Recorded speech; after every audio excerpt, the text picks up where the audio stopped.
Well, good afternoon, ladies and gentlemen. Welcome, $36,500, our Morningstar Sport Horses. This is a Grand Prix qualifier as, well, this weekend, this Saturday, that is, in fact, the Longines FEI World Cup Jumping Sacramento, presented by last year's Elk Grove Dodge Chrysler Jeep Ram. 53 in total. I'm up here in the booth with Susan Artez. So we have 53, only 28 going through to Saturday. You've walked the course. I have. What do you think? I think it's a very nice course. There's a couple of good questions. It's not very, very tall, but it's wide enough.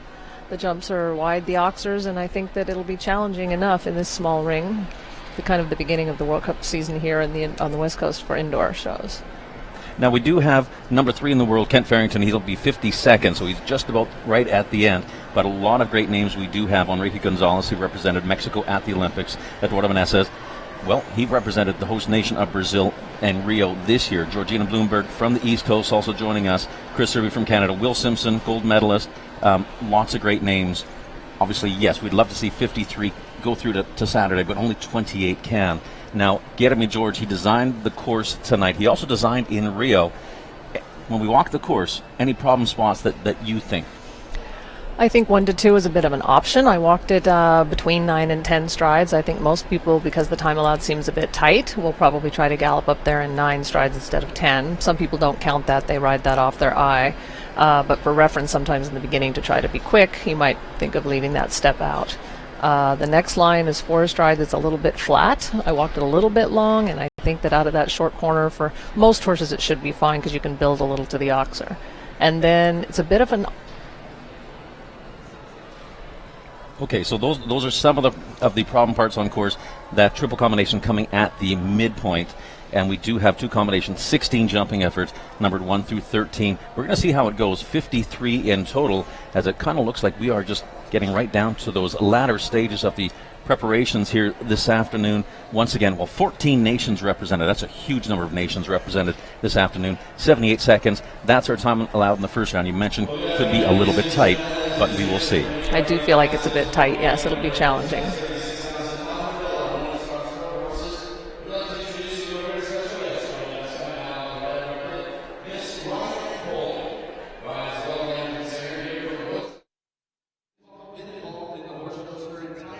Especially here in Northern California, and she's here tonight joining us to present the national anthem before we get underway. So ladies and gentlemen, please rise, and gentlemen, remove your caps as we welcome Ryan Poley for tonight's national anthem. Oh, see, can you see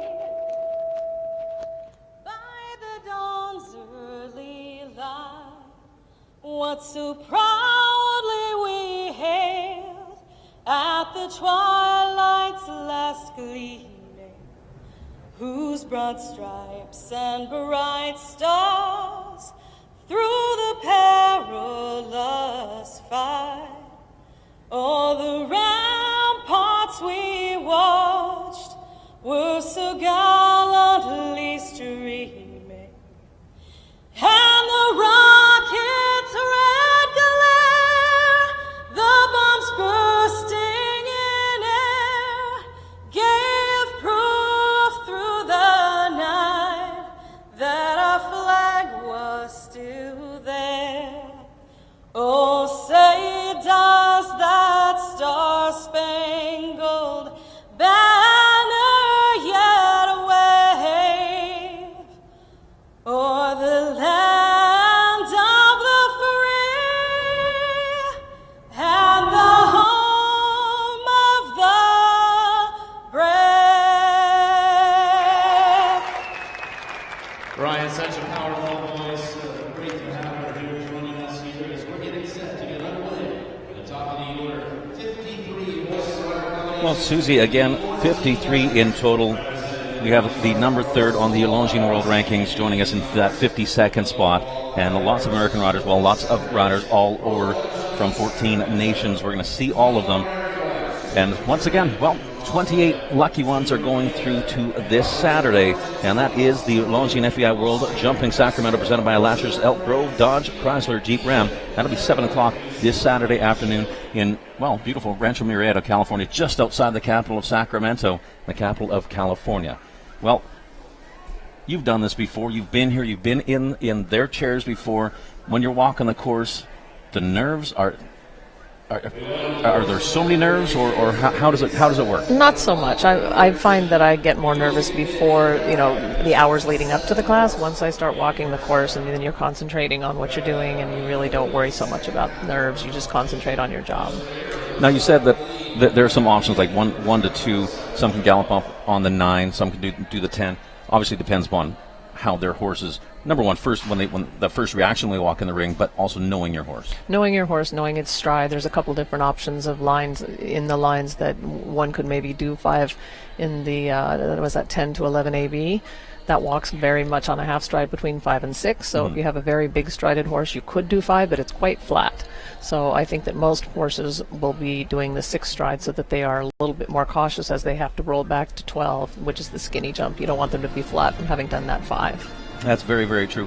Also, 6C through that triple combination, 6C to 7 seem to walk on a little bit. You've got to gallop and get that. You do, but I think the 6 will show up more easily than it walked.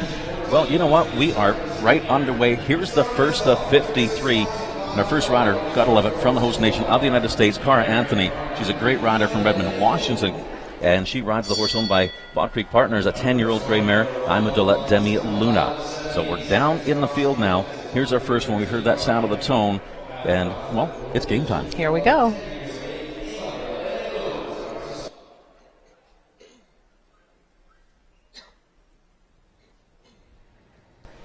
And Susie, the approach to 1 forces the riders to come off the right lead, correct? Correct.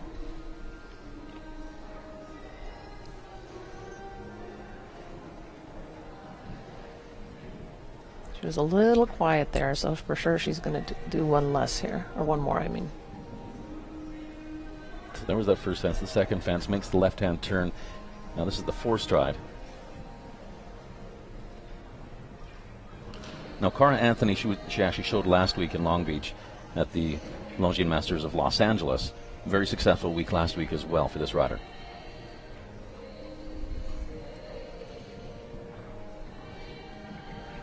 She handled that well.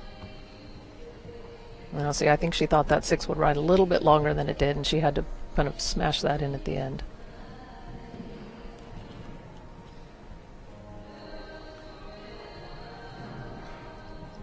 Very nice horse. It looks like a nice try. And actually, at 10 years of age, that's fairly young at the Grand Prix levels. Fairly, yes. So there's the second of the combinations. Okay, the A element coming down, B as well. Now, as they're jumping through that combination, they're coming straight towards the in-gate. Possibly that's the reason the A and B came down. Well, and they also can see the scoreboard and the Jumbotron. They see a horse moving, and it distracts them as well. Okay, so there is that finish line right there, 78.68 seconds. We knew that time was going to be tight. Right now, fairly sure the judges are sitting down with the courses on Academy George and looking through that. So 2 fences down, 4 faults apiece, 8 jumping, and 1 time fault for a total of 9. That was our first rider. That was Cara Anthony, Imadilla Demi Luna, that rider for the USA. Let's have a look at this replay. Just barely touched it. Yeah, I do think she got a little too forward there and couldn't back off at the last minute, like you need to balance as you come off the ground, and she didn't really get that done. Well, our second rider rides for Argentina, Mariano Olerio. This is a 9-year-old, so a young mare as well, Chica Argentina, the second of 53. So our first rider, Cara Anthony, with the 9 faults in total.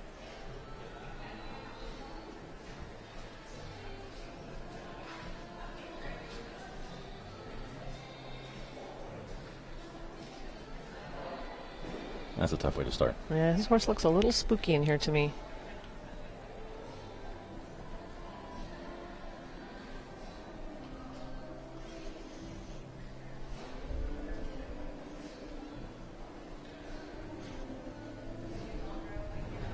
So sometimes, as you said, a little bit spooky, and that's possibly why the first fence comes down. Yeah, it looked like he was looking through the first jump. But there, I think he ended up on 7.5. Changed his mind at the last minute to do 7, and it was just too late of a decision. That B and the C element of the triple combination coming down. Yeah, I think this horse looks a little green to me. I'm not familiar with it. But it's a young mare, 9 years of age, so probably just stepping up to the World Cup level. Correct, yes.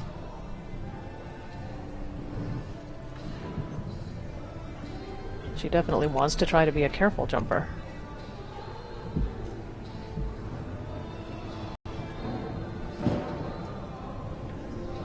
Of course, fence 10 coming down.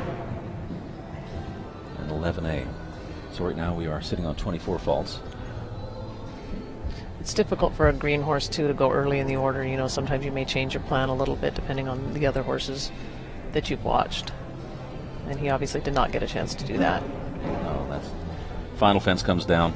84.37 seconds. That's the time on the clock. Well, jumping faults plus time faults as well. Once again, our time allowed currently set at 78 seconds for this first round. And we do have a jump off, possibly. In the event we do have an equality of faults tied for the lead. And the first two of 53 have joined us. 9 faults in the lead. Cara Anthony for the USA, Mariano Alario. And there's just coming through that triple combination. Kind of looks like he's stuck. Well, it looks like I think he broke to the trot, actually. He went to balance his horse and maybe didn't have enough leg on to keep the canter going, so it started to trot, and then he kicked again, and it was just one of those situations where you either kick and go for it, or you make a circle and try to protect yourself a little bit, but he kept going. Well, and our third rider, she's a great one, she showed all last week in Long Beach. Yeah, that's at the Longines Masters of Los Angeles from New York, Georgina Bloomberg. Great rider here. Galino 3 is her 12-year-old gelding. Very successful rider and horse combination. And beautiful to watch.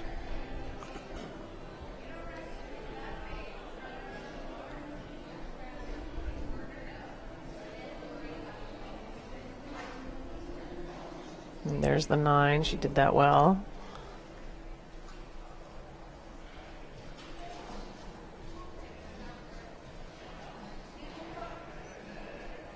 The one thing about Georgina that always impresses me, she has such beautiful hands. They're so nice and soft when she rides. She has beautiful hands, and she's very good about looking where she's going soon, early enough. Some people are a bit late with their eye. Her eye's always on the next jump.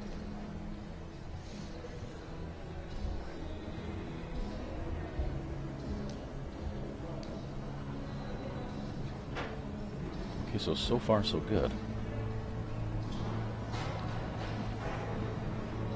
Beautiful ride so far. We'll see if she does the 5 or the 6. The 5 did not look as flat to me as it did when I walked it, or as it felt when I walked it. Yeah. So I think the 5 is, well, I mean, she did the 5 and had A down, so maybe it wasn't the right choice, but it does look like it rides not nearly as forward as it seemed when we walked it. Yes, because when we walked it, it did seem like it was, you'd have to gallop really through the corner to get to Right, because town. it is a short corner on the approach. Okay, so not bad, just that lone rail, 79.30 seconds. Well, that means also one time fault. She's still losing the first place, Georgina Bloomberg. Beautiful rider from New York. Galino 3, and that's her 12-year-old gelding right there. Yeah, I don't think that the course designer will change the time allowed. I think that it's definitely possible to stay under the time allowed. Again, just barely touching those combinations. That A element and those cups, I mean, they're FEI standard, so really, when even barely a touch of them, they come down. If you breathe on it too hard, it falls down. Well, here's a rider from Wilson, California. Nice amateur rider here, Katie Harris. She's the rider and owner of Lafino 4. I love this stallion, an 8-year-old, a young stallion here, but he looks like he's got a lot of potential, lots of jump as well. And it's a new horse for her. She hasn't had it too long, but it's very, very, very talented.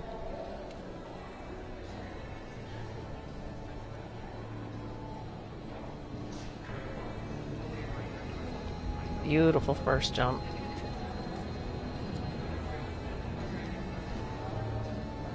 He definitely has the stride to do all the lesser numbers in the lines. Yeah, because he just eats up the ground. It doesn't even look like he's going. It looks like a lot of fun to ride. Oh. She just got there a little bit too easy, too deep.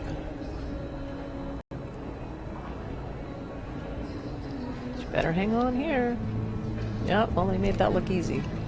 This is a nice stallion. jumping fence number 7 just beautifully. So just that one rail. Uh-oh. Oh, well, she might have seen the reflection of the light in the Liverpool there. Mm-hmm.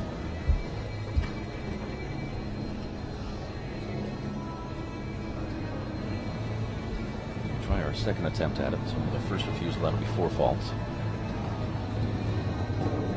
Okay, and unfortunately back rail right there. Just a little green there, I think. It was a little bit of a surprise to him.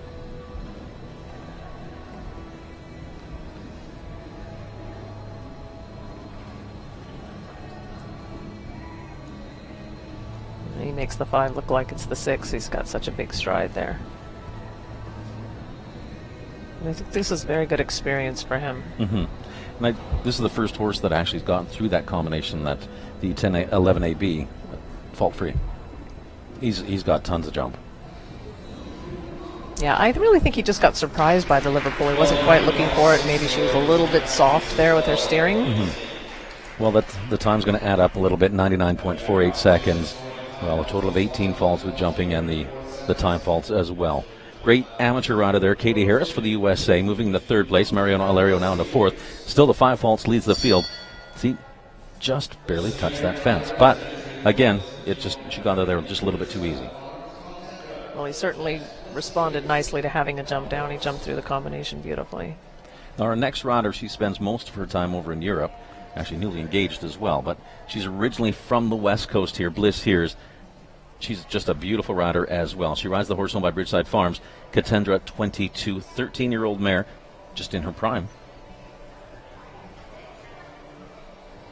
It's nice to see Bliss back on the West Coast for a little while. That's true, and yeah. she was in Long Beach last week, had a good week last week, and I mean she's just such a solid rider all the time. And she's a very nice girl. She's very well liked by all the other competitors.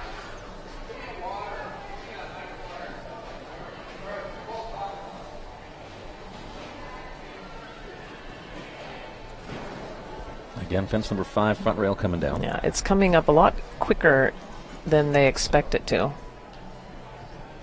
It's also a little bit of a blind turn. It is, it is. And the C element of that triple combination coming down. So we're sitting on 8, and that, unfortunately, that back rail down as well.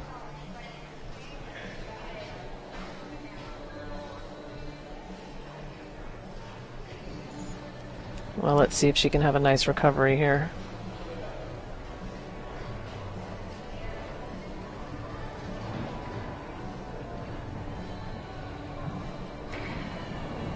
He's down. Yeah, it's just not her day. I think she looks like she may retire here. Yes. Yeah. That is just too bad. And it's just one of those things where sometimes it's your day, and sometimes not all the pieces of the puzzle actually come together. So she's going to retire. Bliss Hears and Contendra, 22. Sometimes it's the best thing to do. You know, she knows she's out of the ribbons and out of the money. Well, and that mare, I mean, just a beautifully athletic mare. She's so nice and flexible through her hips, but unfortunately just wasn't going to happen today. Well, we're going to stay with the USA, and this rider from Woodside, Carl Cook, and he is aboard Tembla, 12-year-old chestnut mare. Now, this rider, in fact, he won the Longines, the World Cup Grand Prix in Langley this year, so he's already on a really nice roll already. Yes.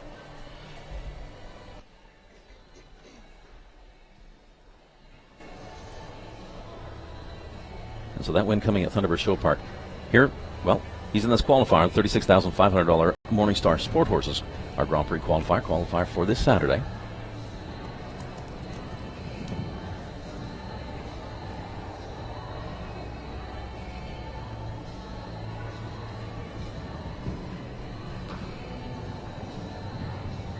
That was well done.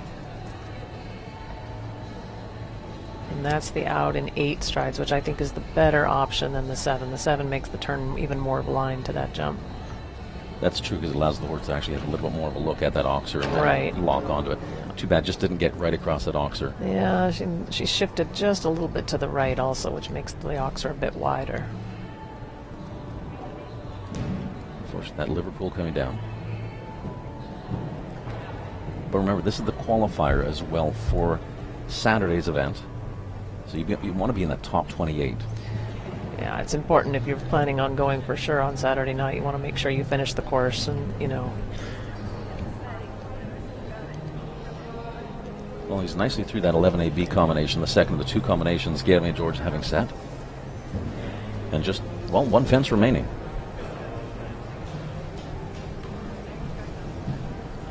That's not a bad score for the first night, I don't think. No, I think that's a great score. He is in the second place because he's going to pick up one time fault, the time 78.65 seconds.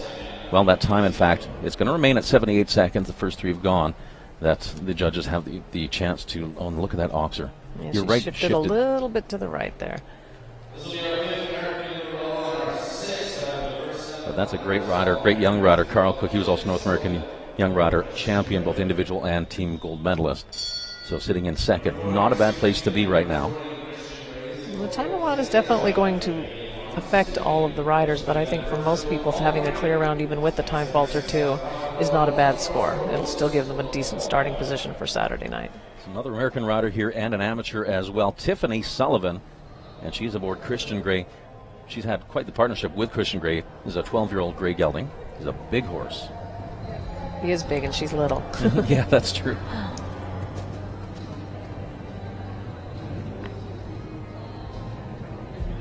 Now, is that a little bit tougher sometimes, having a big horse? Because he also looks like a powerful horse and being just a little bit smaller, more petite. Yeah, she's little, but she's got very good balance. But sometimes, she sometimes has to use maybe a little stronger bridle than a stronger, bigger rider might, or taller rider, I should say. It kind of looked like at 5, he got away from her just a little bit. She allowed her reins to get a little bit long. Nicely through that combination. But horses do jump well for Tiffany. They always like her. Whoops. Oops. She saw a mirage. She thought the distance was there that she could get to, but she just wasn't organized enough, and she sort of dropped her reins and kicked for all she was worth, but it didn't pan out. Yeah, because you would unfortunately just see her reins just get that much longer as she was trying to go for that distance. Right. And I do believe Tiffany Sullivan retiring. And that is just some unfortunate luck. That great horse, great rider as well, amateur rider for the USA, but she's going to take fence number 1 as that courtesy fence. And Tiffany always keeps a good attitude. She's smiling even though she got into trouble. She's not too upset with herself or with her horse. No, she's always so good with them. Regardless, she's happy with them, and yes. You know what? And they respond to that, which is so amazing to see. It's great when you see a rider and a horse that just absolutely adore each other. Well, hey, you know what? We're going to stay with the Grays. And this is a young 9-year-old mare known as Color Your Life. Well, the rider, he rides out of California, but originally from Austria, Peter Beschenik.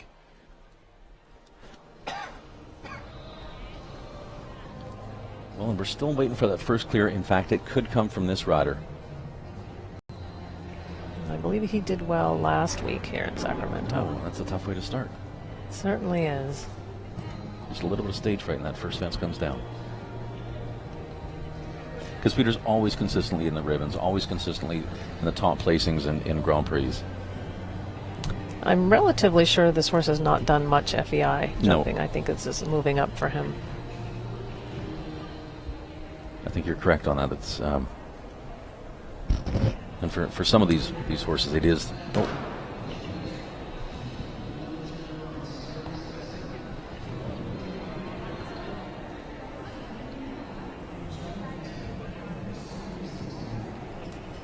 Yeah, it's a brave mare. I called it a gelding earlier, but it is a mare.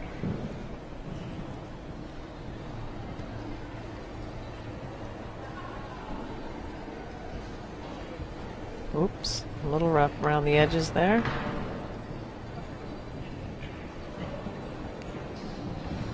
Unfortunately, fence number 10 coming down. As you said, coming through that corner, it seemed like there was a slight disagreement between them. Yeah, he's got a bridle that's got a long shank on it, which sometimes if you accidentally pull too hard, sometimes you get too much of a reaction. Okay, so crossing that finish line, time 80.23 seconds. But we're going to add on time faults as well. Total number of penalties, total number of faults. Peter Beschenik from Austria and Color Your Life is 13, and they move into 4th place. So Georgina Bloomberg from, New York, and Her mounts, Galino 3, still in first. 5 faults, leads the field with a time of 79.30. Carl Cook, rider from Woodside, in second. Cara Anthony in third place. Peter Boshenik, let's have a look. And that's that first fence. Of course, you swapped leads from the right to the left lead at the last minute, so that could have had something to do with that rail. Definitely has a good future in front of it, though. It's very talented. Very, very talented horse. Right now, he's sitting in fourth place, so not too bad. I mean, top 28 come back for that second round, but at this point in time, $36,500, that's up for grabs right now in the Morningstar Sport Horses, our competition, and this World Cup qualifier. Well, you know what's the qualifier for, in fact? The Longines FEI World Cup Jumping Sacramento, presented by Lashers Elk Grove, Dodge, Chrysler, Jeep, Ram. That's this Saturday. And also tomorrow we have the Lashers Elk Grove, Dodge, Chrysler, Jeep, Ram, Ride, and Drive. Okay. Peter Boshenik from Austria. This rider rides internationally for Australia. Lane Clark.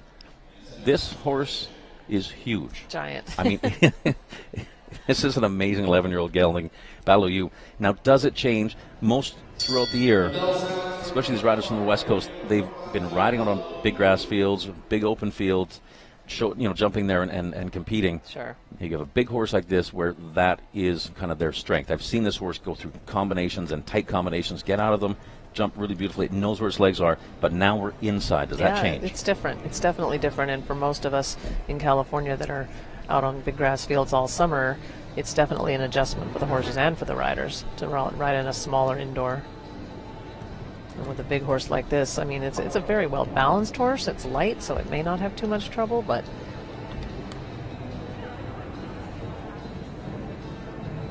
and personally, this horse rider combination, I think it's fantastic. It's such a great partnership. He's really quick with his front end. yeah.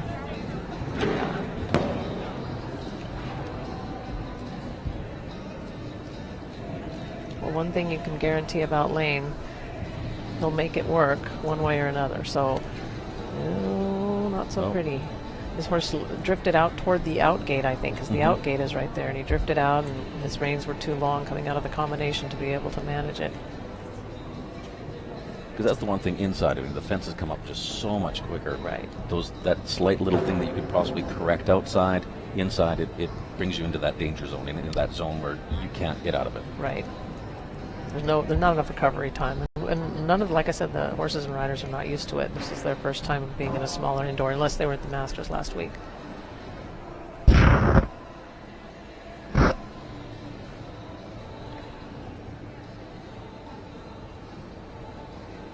Because you saw that he even had to pull for the 5. Right. The horse's stride is longer than most.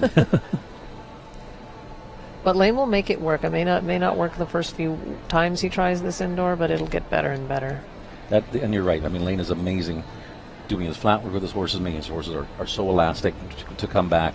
And unfortunately, 29 is the total score, and the time 97.72 seconds.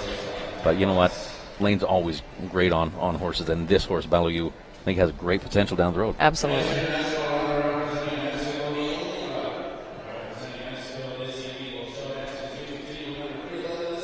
So just coming up to fence number 2, I think it just comes up so quickly for him. And he's looking through it a little bit.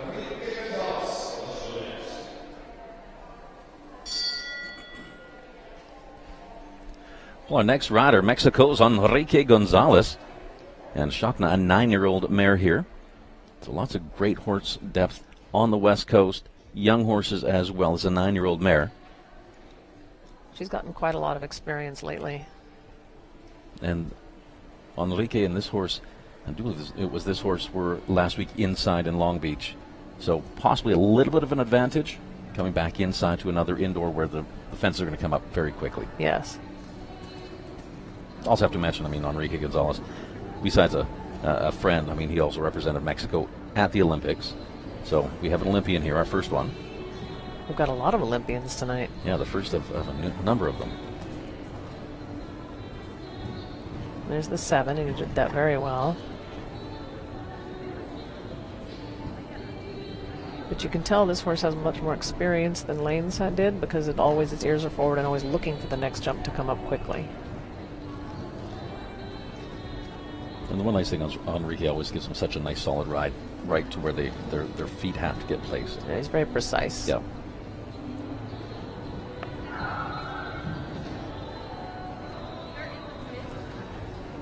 should have no problem doing the 5.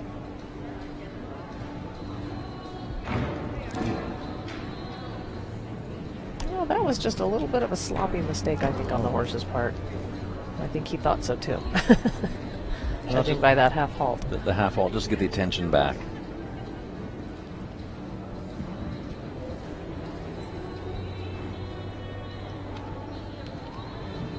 That's a nice way to finish. So Also 8 jumping, the 2 fences coming down. And just going to get that attention back. 81.18 seconds on Enrique Gonzalez. Let's have a look into this 5 stride. yeah, I don't think that was anything that Enrique could have prevented. I think that was just the horse being a little bit sloppy behind. Well, yeah, riders make some mistakes, and horses as well. They unfortunately sometimes misjudge things, and it's it was too bad because I mean it's such a beautiful ride. But we had those 2 fences down for Enrique Gonzalez. Well, let's go back to the USA. And Cristallo, this horse rider combination, they've been together for quite a while. And this is the Master of Faster. That's his nickname, Richard Spooner, riding for the U.S. Richard and Cristallo certainly both have a lot of experience, both indoors, outdoors, big grass fields, small little rings, arenas. Yeah, because Richard spent a number of years over in Europe, honing his skills over there as well. Came back to the United States. Great to have him back on U.S. soil.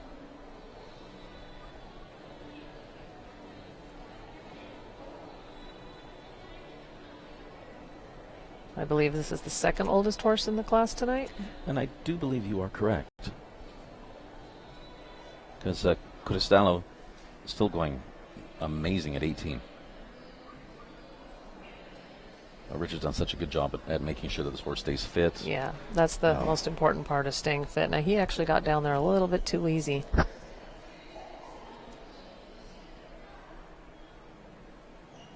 And that was beautiful.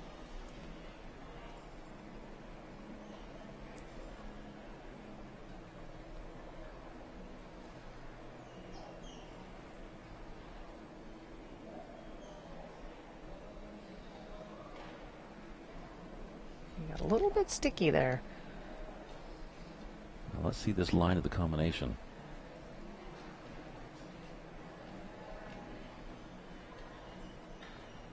Five nicely. Gets out. I think that's about the first entry that's really ridden through that and made it look so easy. Yeah, and I'm sure he's going to finish well. However, I think time could be a factor here. Yeah, and he just galloped and left a step out there. Okay, so the time, 80.06 seconds. That means 1 time fault, 4 jumping faults as well. And right, Richard just getting out of fence number 5 a little bit faster than he anticipated.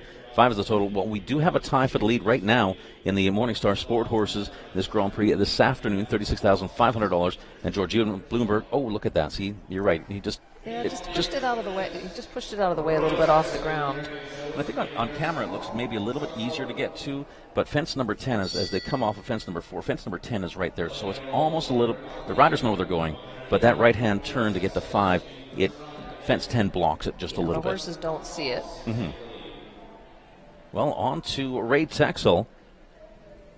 Always love watching Ray Texel ride. And this is a Baldira, an 11-year-old chestnut mare. It's horse sired by Belubeta Roe. So 2-5 falters in the lead. And obviously we know, I mean, the 16 jumping efforts, those are a major test on course. Time allowed, another test as Ray Texel starts out. Well, if Richard Spooner doesn't make the time allowed, you know it's tight.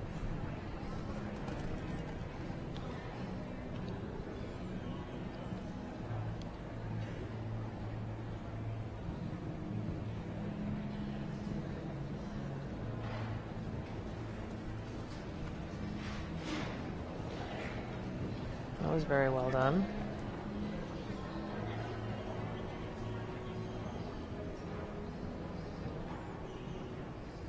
Very quick off the ground, this horse. I like it a lot.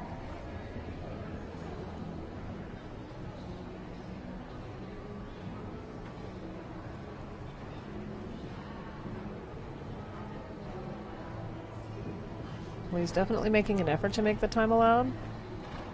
He's not wasting any. And this horse is quick in the air, and sometimes that can make all the difference. Some horses stall up in the air a little bit. This one's pretty quick across the air. And Rayet and Valdir, they've been together for a couple years now.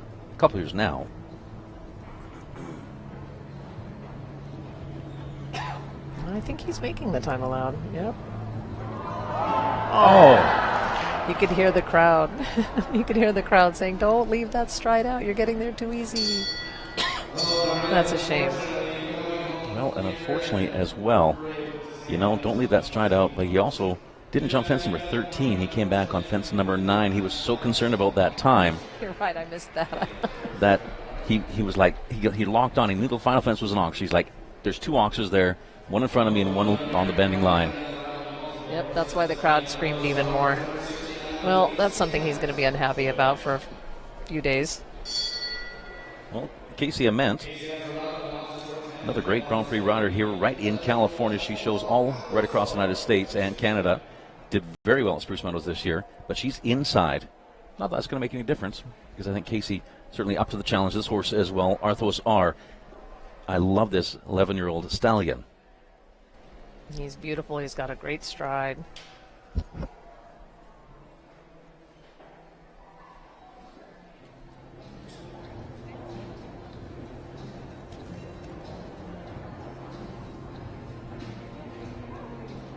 Enough horses and riders have had time faults that definitely it takes its toll, and in your mentality when you go in the ring, you are thinking in the back of your mind that you need to be quick. So if so many, if you watch every single one so far having had time faults, does it change your plan when you're, because obviously Casey's had it, B is down unfortunately, but she's had a chance to watch some of the other ones go, and then you go, okay, well, maybe I was planning on doing the 10 from 1 to 2. Well, now I'm forced to do the 9. Yes, yeah. And that is the beauty of having the opportunity to go later in the order. Unfortunately, fence number 9 coming down. Now, she's not giving the horse a bad ride. It's just, again, I don't know how green this horse is. It does some very, very good things. But it just misjudged both of those jumps that she had down, to misjudge them a little bit.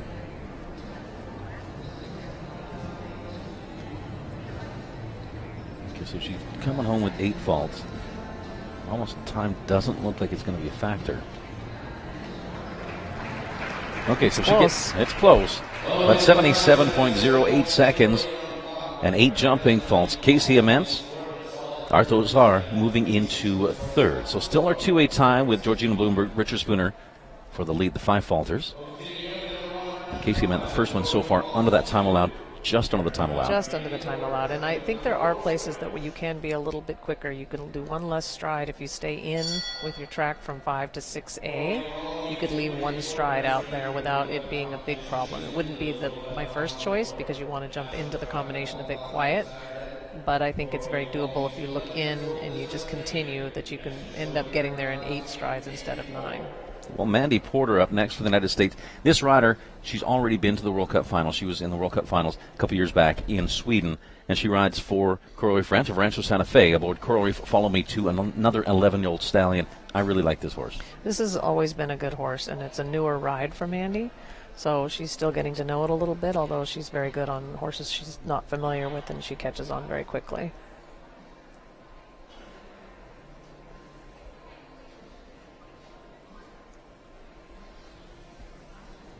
It was a bit of a hard rub there, but that may help her. Yep, he had a very good reaction to the rub. That was beautifully done.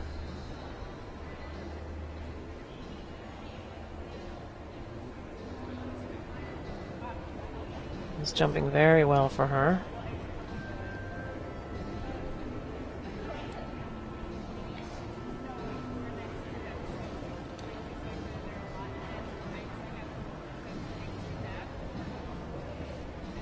So far, so good. I got to say, this 11-year-old stallion, I really do like this horse, because he just makes it look so easy. Yeah, and he has a lot of experience. I think he did have a little bit of a break and some time off, but now he looks like he's coming back even better than he ever was before. And 10, 11 AB, how easy can he make that look? That's picture perfect in my opinion. Beautiful. Just a fantastic ride so far. Time could be a factor, but we will see. It's close. Ooh. Very 77.52, close, clear but she round. does it. What a fantastic ride. Mandy Porter, Corey, follow me too. She moves into first place. It's going to break the tie amongst the 5 falters, but what a great ride. What a great horse as well. I love watching Mandy ride. I never get tired of it. That horse explodes off the ground. Yeah, Look it's at that. Beautiful. She makes sure to land first before kicking him through the timer. She doesn't want to be too hasty in that. Because if you're a little too hasty, tell me what can happen. You could interrupt the jump. You've got to let the horse finish the jump before you start kicking through the timers, or you might make it get too flat in the air and have the back rail down. Yeah. And that, unfortunately, you see that a lot of times in the junior and the amateurs especially. Well, you see professionals do it as well. They know the time's going to be such a factor that they rush the horse a little bit over top of the fence. It cuts down. You got that back rail. It's hard. If we didn't have the time allowed to worry about, a lot of people would have more clear rounds. Okay, so we are on to, well, you mentioned we have a lot of Olympians. This is one. He was in Rio. Great rider with Waterman SS. And he is aboard Catalina, 9-year-old mare. This rider also at the Longines of Los Angeles last week. He's had quite the year. Yeah, he's had a great year, and he's got lots of support, and it was a lot of fun for us here on the West Coast to know that he's going to the Olympics. We all cheered, and it was a lot of fun to watch.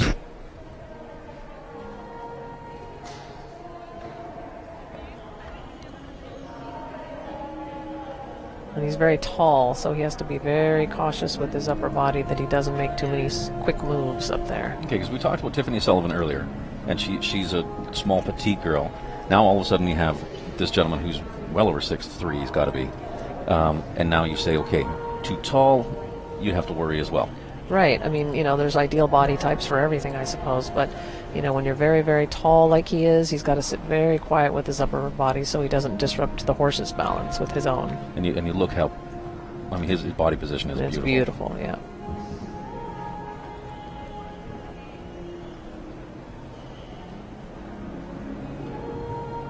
He's gotten so much good international experience that he's cool as a cucumber in there. There we go. 2 clears in a row. Well, the United States and now Brazil. What a great ride. Eduardo Vanessa's Catalina. We're going to have 2. Okay, let's have a look at this replay as we get it all queued up. He made that look very easy. He really did make it look so easy. And you notice his body. When he's over top of the fence, it barely moves. He allows the horse to come to him and go away, and that's very important, really, no matter who you are, what your body type is. It's very important. Well, you know what? We heard that sound of the tone, and that will be going to this gentleman originally from France. What can you say about, Eric Navet? He is a legend. World champion, Olympic medalist, European champion. His resume of accomplishments, amazing. It is amazing, and he's so beautiful to watch that anytime we get a chance, we all run to the ring to watch him. His hands are beautiful, his body is beautiful. Yeah, in my opinion, anybody wants to, and then you're right. He's such an amazing. He's so soft with his horses. They respond so well to him. And if you want to emulate any rider, this is the one. Yes, absolutely. And so he is riding Catipso, a 9-year-old gelding. So a fairly young horse here at this level of competition. But Eric Navet is going to give this horse the best ride, best experience. Yes, and he makes green horses look not so green. That could not have been any more beautiful to watch. Which is not to say that he can't make a mistake, because everyone can make mistakes, but he rarely makes a mistake. I'll just hunch right down to that. That is beautiful. Oh. Some of us land after every line and shorten our reins because we've opened our fingers and allowed our reins to get long. He never seems to have to do that. Well, that was a shame. But again, a young horse, 9-year-old gelding. And he always just seems he flows down to the fences. Yes, he's a very forward rider. He's another one who rarely has time faults. Well, that was really too bad. That is just too bad. Just that lone fence coming down the line into that second of the combinations. For jumping faults, it's going to be 77.34 seconds. But you know what? He's in third place right now. Just look at that. Yeah, that's picture perfect. His hands are so beautiful with the horses. the whole ride, the horses are like butter. I mean, they just melt into them. It always looks that way. He may come out and say a horse was strong, but we'd never know it. And I love when you see the horse walk out of there and their ears are forward, they're happy, they're like, On a nice long rein. Yeah. Okay, so right now we do have that tie, and that is with the clear performers, Mandy Porter for the United States, Eduardo Meneses of Brazil, both just under that time allowed at 78 seconds. We know time, and that was the one thing we talked about earlier, was time certainly going to be a factor. Eric Navate, just that one lone rail coming into fence number 10, the 4-fault, 77.34. He's in a good position as well in the third. Well, Georgina Bloomberg from New York, New York. She sits in fourth place, 5 penalties in total, 4 jumping, 1 time, the time 79.30. Richard Spooner as well, same score, a little bit slower time, 80.06 as he's in fifth. And Casey Ament sitting in sixth place, 8 faults as well.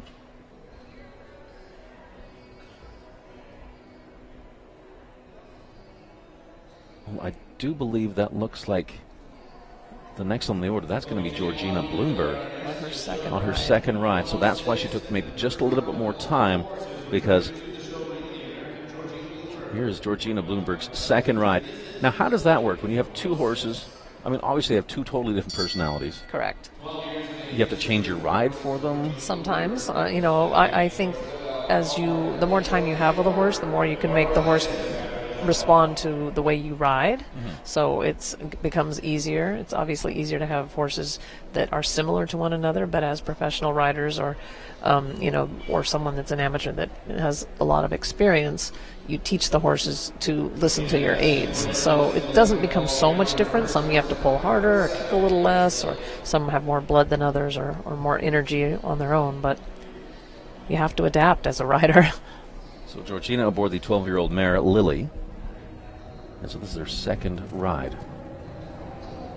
Is it sometimes easier second ride because then it's like, okay, now I know how that rode? Absolutely. Yeah, she may ride a little differently through the corners or leave a step out somewhere she hadn't planned on because she had that opportunity on her first horse to figure it out. I liked her ride to 5. I know the horse hesitated and seemed to back up a little bit, but as she came from 4, she made sure her horse actually got its eye on fence number 5. Yeah, she's very good. She's very connected. She keeps her horse between her leg and her hand, so even if the horse gets a little bit dodgy, she's there for support. She's there with her leg. She's there with her hand. The nice thing is at the fence, on the takeoff, she's not... Her hand allows them to do the job. Correct. She might come around the corner and go, okay, no, whoa. But then right there at the fence, it's like, okay, now the pressure comes off and she lets them come up. She's such a great rider. She's a very, very talented rider and very, very soft. She's soft, but she's firm when she needs to be firm. Wow, okay, so she's clear. Yeah, this is a very good round. So second time could be a charm. Yeah, the horse got a little fussy there through the bend to the last jump. That was very well done.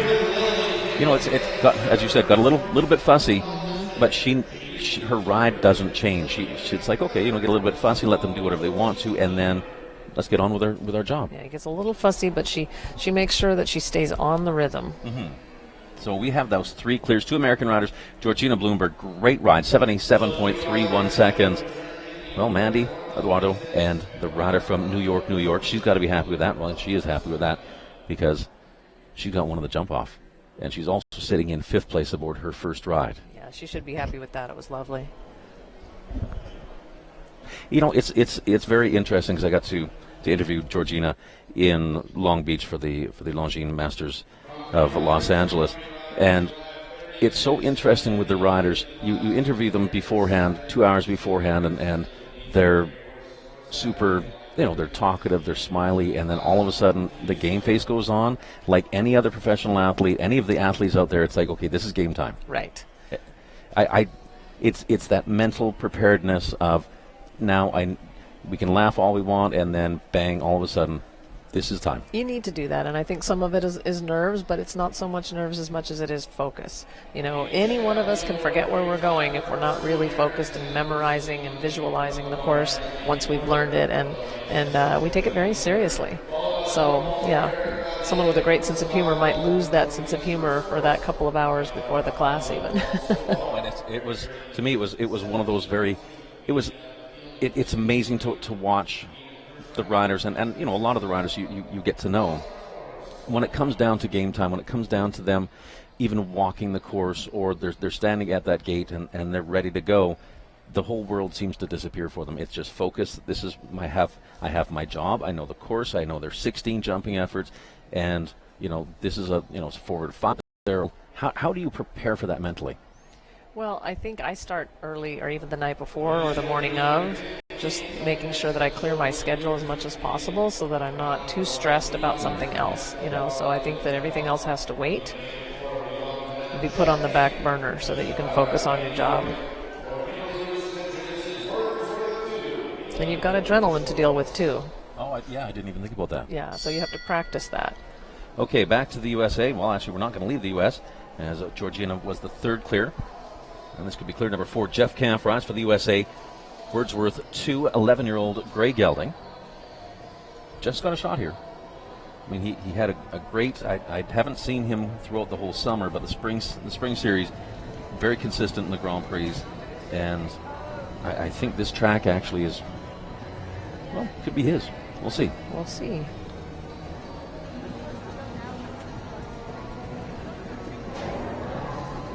Horse shifted a little bit left there, so we'll see if he does that again. Sometimes that can really catch up, especially in a small indoor. The jumps sometimes are made a little bit narrower so that they can fit in the arena. You go to someplace like Spruce Meadows and the jumps are 16 feet in width, so that you can wander a little bit from left to right and it doesn't matter.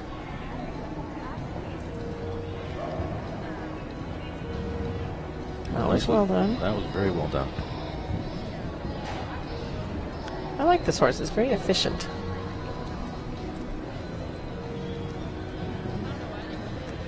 The one nice thing about this horse that I've noticed throughout the spring series and now into the fall, he's always very consistent with his jump. It's you have some of those horses, and I mean, yes, he's 11, so he's in his prime spot. He's not a young horse, but his jump is very consistent. Yeah, he looks at least to be a very simple horse to ride as well. He's a little slow here. I think he's giving himself a time fault in that corner there. Yeah. Maybe more than one. Oh, you're right. Yeah, and I think he was okay time-wise until the last turn, and he was just wanting to be cautious to that skinny jump, and that's still a very good score for him, I think. Yeah, 2 time faults, Jeff Camp and Wordsworth 2, and their time 83.08 seconds. I don't think Jeff can complain about that, because, I mean, he set up that turn to 12, maybe just a little bit too much, but sometimes you take those gambles and you say, okay, I'm going to take a little bit more time and not have the 4 faults. Oh, yeah, and I think that's important. Sometimes you don't necessarily plan for a time fault, but if it makes the difference in having a clear round and not having a clear round, it's worth the time fault. Well, so Carl Cook back in the ring. This is his second ride. Carl right now sitting in 9th. He had 9 faults aboard Tembla. Coyote, 24, 9-year-old Gray Gelding. So a young horse here stepping up to this level. So again, we saw Georgina, her second ride, a clear performance. I mean, second time sometimes a charm, third time's a charm. For me, like 15th time would have been a charm, but I'll take what I can get.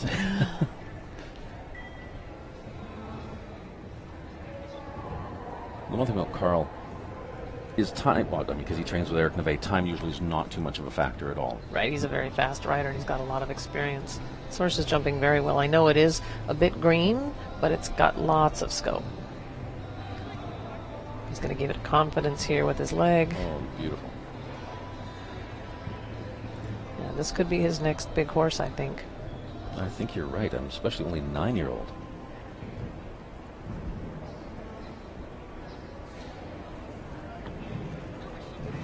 He did 7 strides there, where a lot of people are doing 8, and that will help with his time.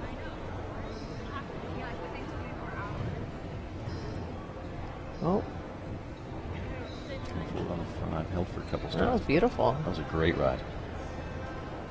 He's close on the time, but might still make it. Now he needs to gallop.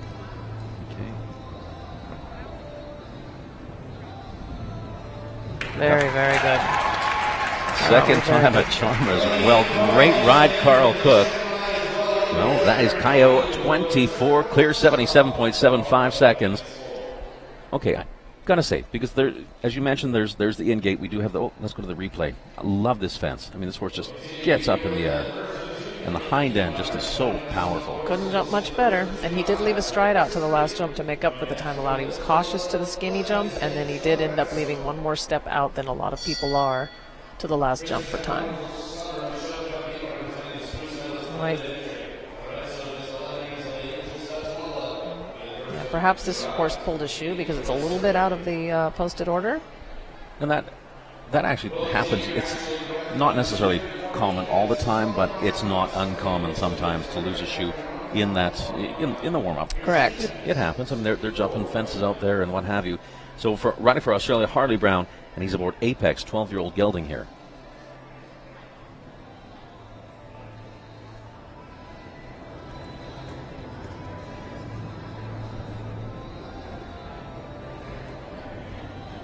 And Harley Brown, very experienced international rider from Australia, now calls California home.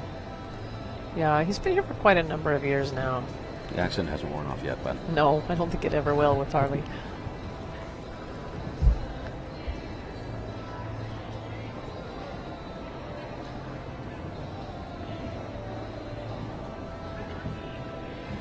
just a nice ride through that triple combination. I know Harley this year was in fact part of the Nations Cup team in Ocala.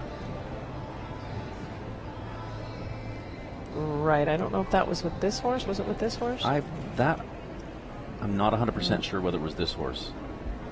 But Harley's always, I mean, he's very good at producing top horses. He's a good competitor. To the 6.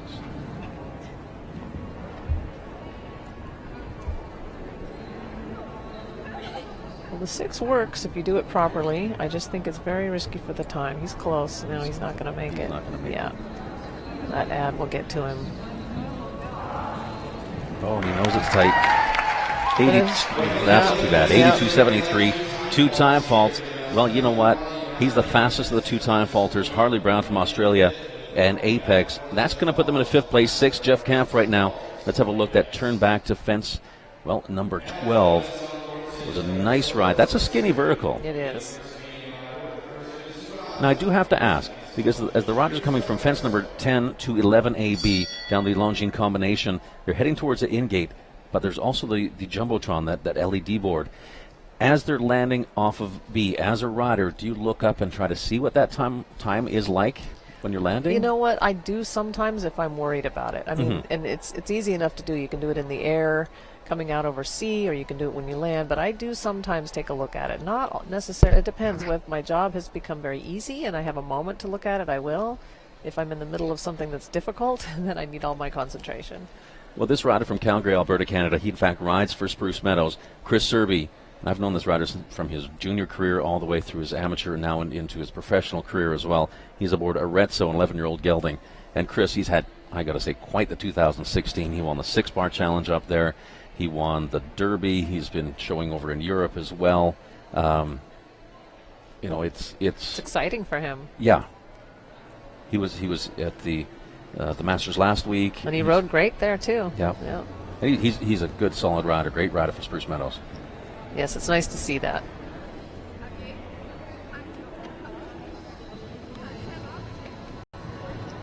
Well, this is having a very nice round here.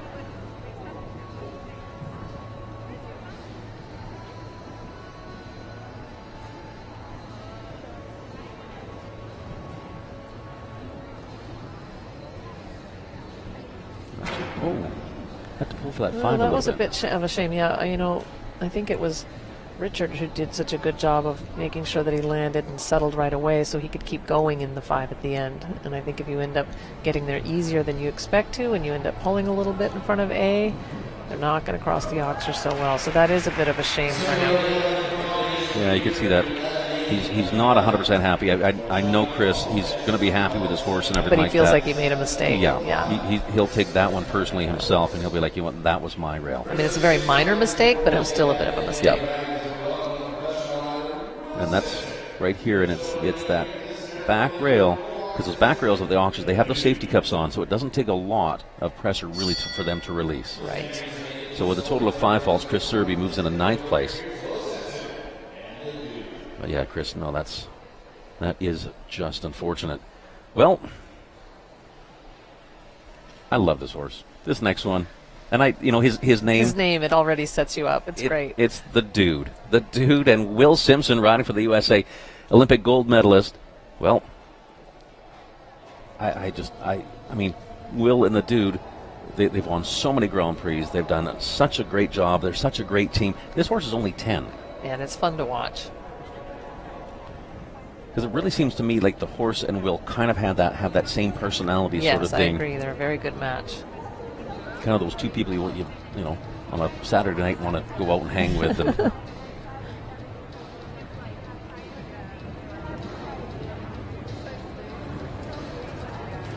Will's always cheerful in game, and I think this horse is cheerful in game as well.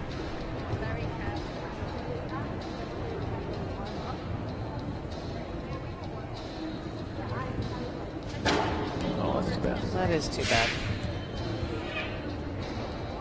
The one thing I love about this horse, he's got to be just the favorite of photographers. You look at his ears over top of every fence, and they're pointing forward. Always forward, yeah. It's nice when you have a photogenic one. You can get lots of beautiful photos. Now this horse seems like it almost wants to take Will a little bit more to the fence than like it's really game. It wants to go. I think he does that on purpose. I think Will creates that in horses. He makes them a little bit aggressive because that's how he likes to ride them.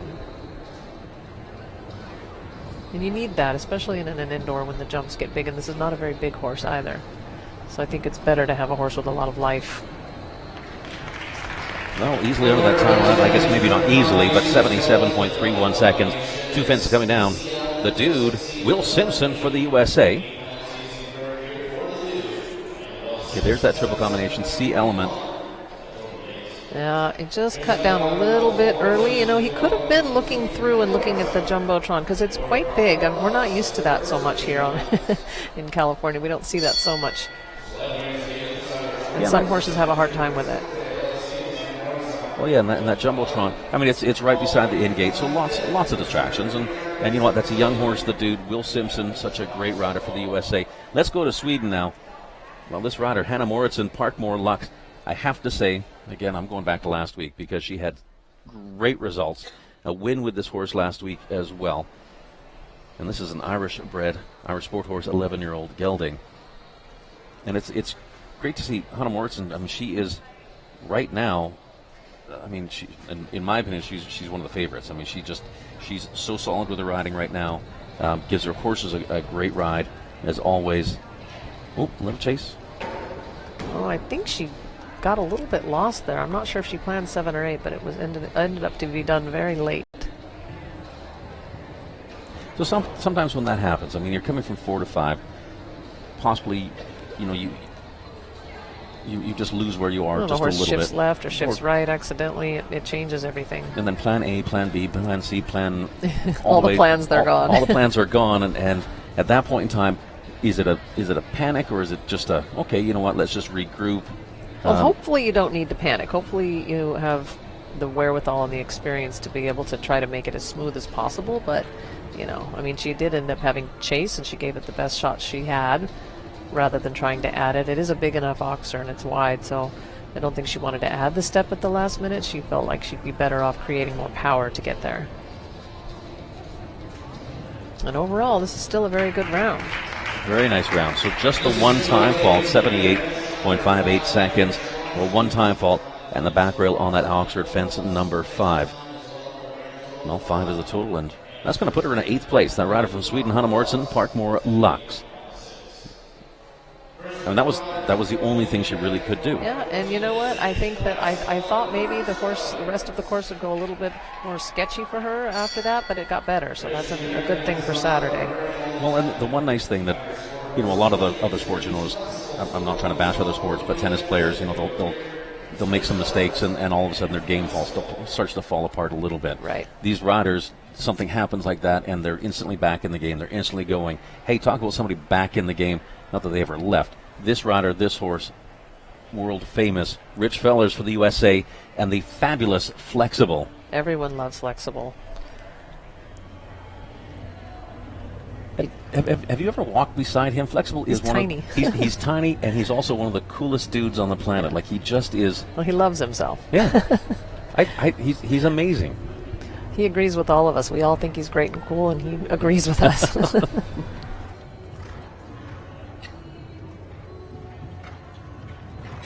Okay, on to that triple combination. Rich always sits so still.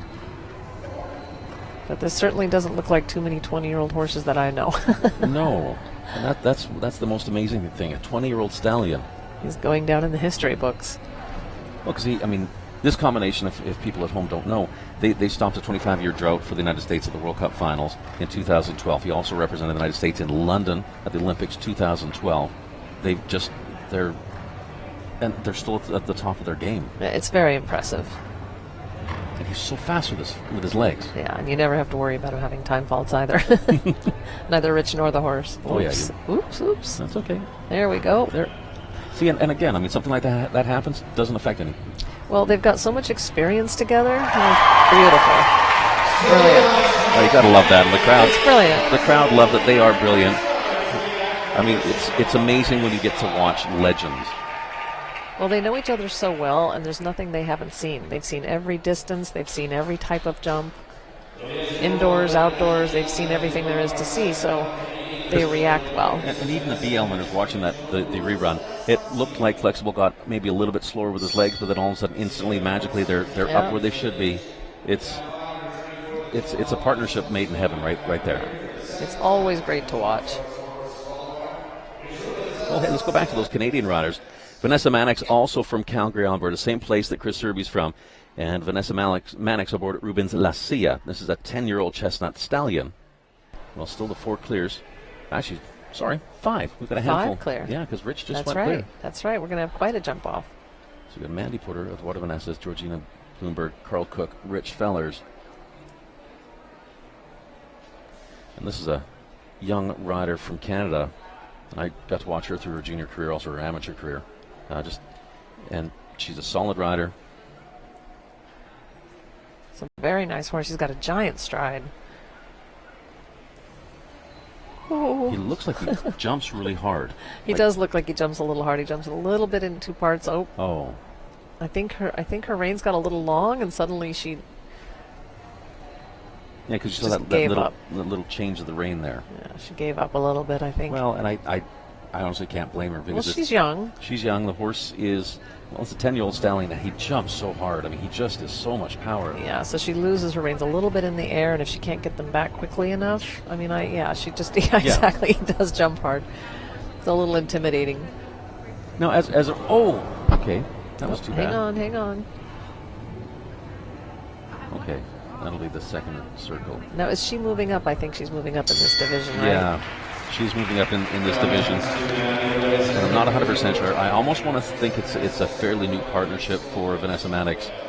It's going to be a fantastic horse. Well, the horse definitely has the scope, and she has the talent, so they just need to get in the ring a bit more and get more mileage and practice. Now, when a horse jumps that hard, and because you see her able to jump her out of the tack a little bit and what have you. Does that add just more things onto the plate? You're trying to remember the course. You're trying to remember, the lines. You're trying to do this, and all of a sudden you're getting jumped out of position. Well, sometimes it can be distracting for sure. If you're used to it because the horse jumps like that all the time, you just manage it. But if it kind of happens out of the blue and they pop you loose, you don't want to be heading to the next jump sort of half on and half off for sure. Well, because the horses do come into the competition arena. Sometimes they're just a little bit more impressed and they jump that much harder. Right. It could be a good feeling, but. If you have to, grab onto the neck for your dear life, that's a little scary. Great horse, great rider right here. She's lovely. Jessica Springsteen for the USA. Tiger Lily, 9-year-old, so a young chestnut mare here.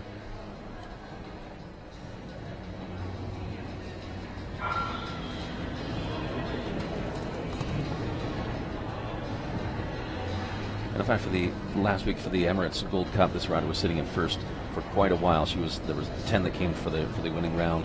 She was the first to come back, sat in first right up until the final 3 riders went, and unfortunately she got bumped out. But She's a fantastic rider. She's beautiful, and she's quite successful and very consistent.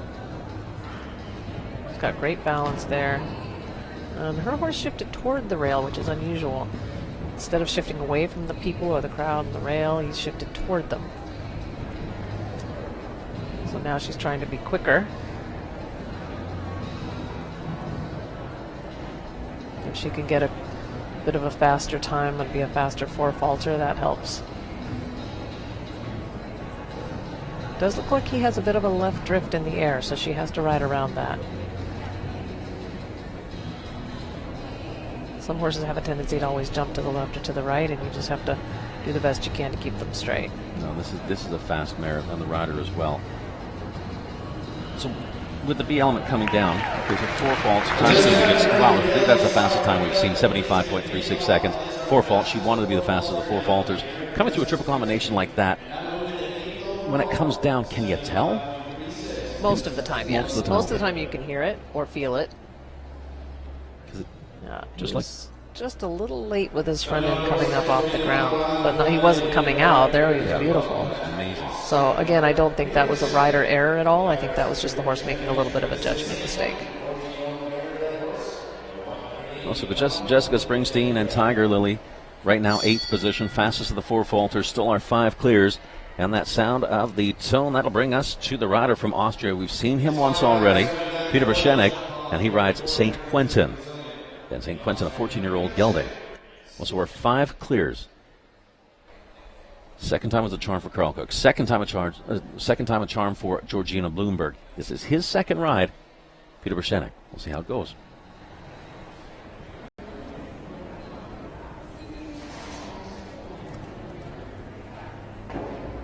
That was a pretty hard rub there on the back rail, the front foot. Now, sometimes, I mean, you get that rub.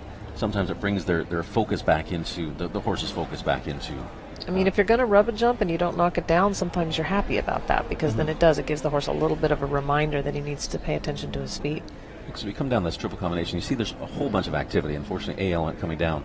But there's a lot that's going on. Right. And a lot that possibly in, especially outdoor venues and whatever, with the big fields that we do have in California, we don't have the public that close. Unfortunately, that fence coming down as well.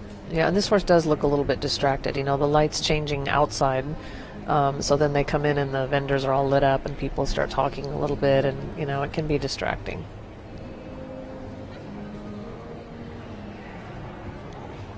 I do have to say, I mean, it's such an impressive facility here in Rancho Murrieta, California.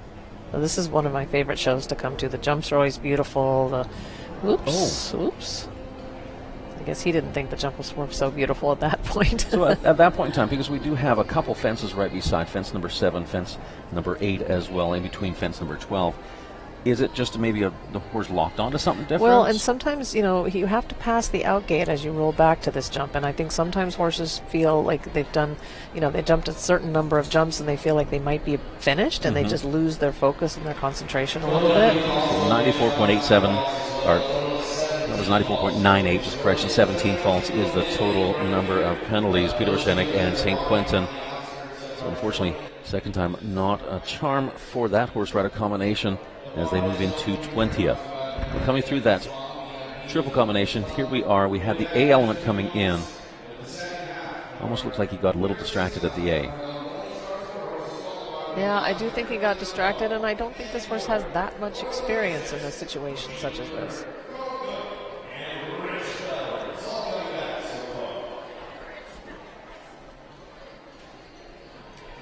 Okay, I do believe at this point in time, they're breaking down the fences. We're right at that halfway mark, 53 in total in our $36,500 Morningstar Sport Horses. Well, Susan, we have 5 clears. I think 5's a good number. I mean, I think that's maybe a little more than I would have expected. And we do have a number of riders remaining. Obviously, we're at the halfway mark. Eduardo Manassas, Niall Nassar, he's on fire this year. I mean, he is Absolutely amazing. Always love him watching. He's going to be in the early stages of that second half. Harden Towles joining us. Christian Heineking, he's always one to look forward to. Harry Schmolders, Guy Thomas, Samuel Perrault. You know, it's also to go up to Calgary, won that event. Samuel Perrault from Chile, he's going to be back in just a little bit. Audrey Coulter, I mean, looking through this lane, Hillary McNerney, young rider as well. She did amazing last week, and she is joining us. Chris Irby's got a second ride, that rider from Canada. And, of course, well... And Jessica Springsteen, she's got another one as well. So Jessica has another one. Yeah, we could see quite a few more clears. On the Longines World Rankings, number 3 in the world, and that'll be Kent Farrington and Credence. So a lot remaining in the second half, 5 to come back. And you know what? At this point in time, we're going to take just a little bit of a break. We're going to go to commercial here, and then we'll come back with the second half of the Morningstar Sport Horses Grand Prix. Perfect.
Longines FEI World Cup Jumping North American League. 14 qualifying events across 3 countries in North America. Canada, USA, Mexico, from July 2016 to April 2017. 14 riders qualify to a global final to take place in Omaha. Tune in.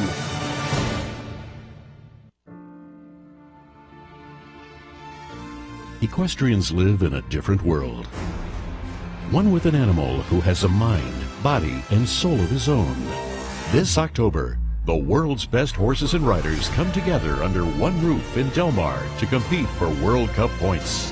Join us for the Del Mar International Horse Show, October 12th through the 23rd at the Del Mar Fairgrounds.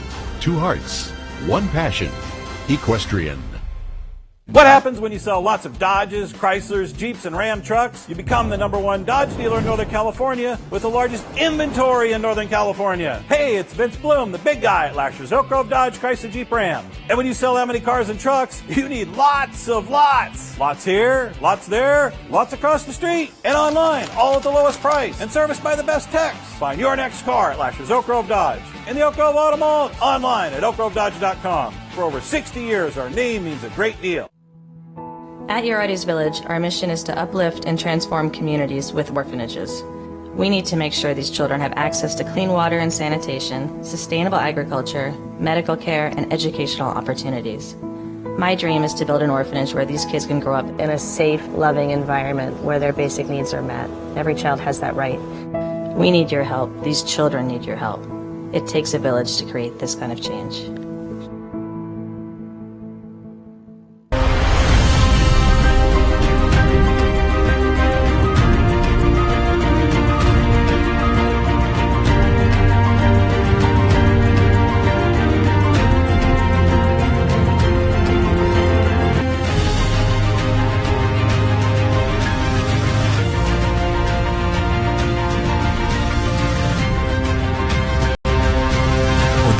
By Cavalia, now playing under the white big top in San Jose.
Don't forget, ladies and gentlemen, tomorrow night the action continues. Evening performances here each and every night. Tomorrow night, not only the leader 45 junior Indian small speed class for the Lashers, elbow dodge presses each round, ride and drive, happening right here tomorrow evening.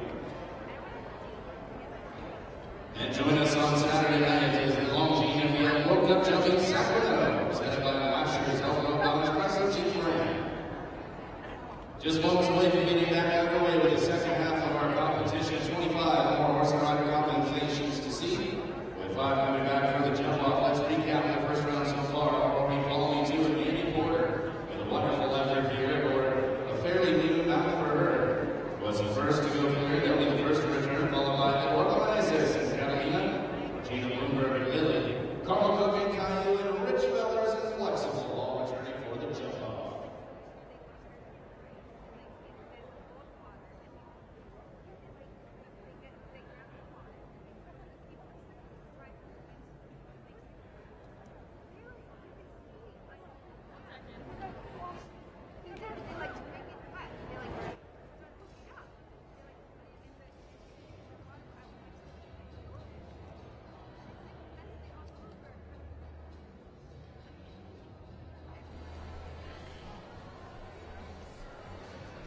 Well, hey, welcome back. $36,500, our Morningstar Sport Horses, and this is a qualifier for the weekend as well.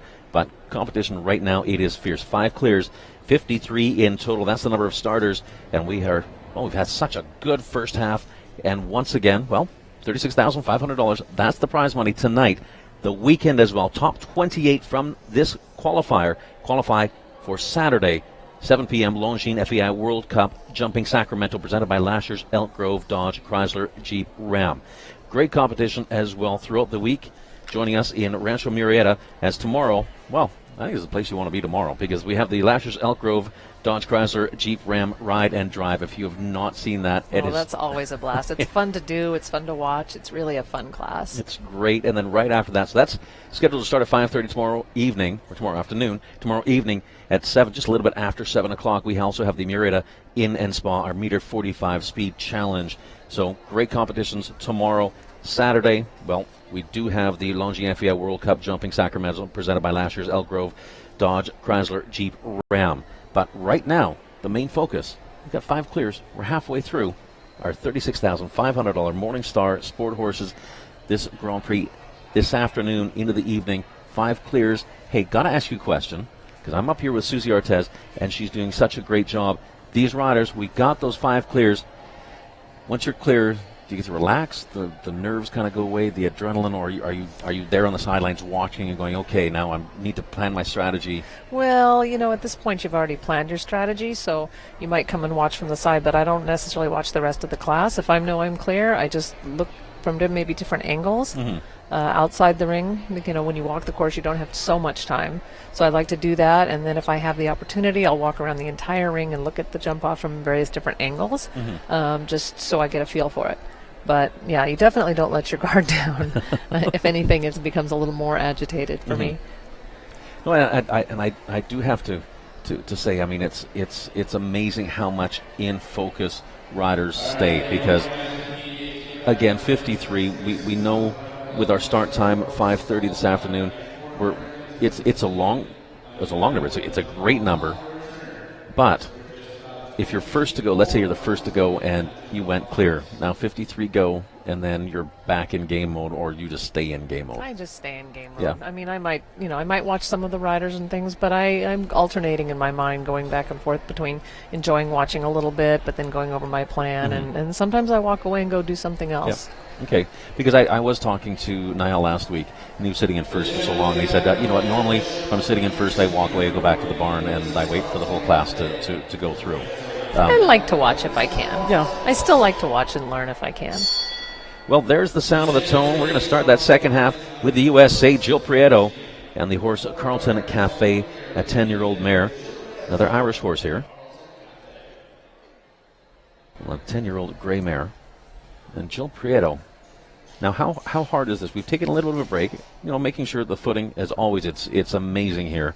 But we want to make sure that everybody has the exact same opportunity on this wonderful footing, our GGT footing. Now, so taking that break, but I guess these riders knew there was going to be a break in here. It's not like it's an unscheduled break. Right, they planned for it.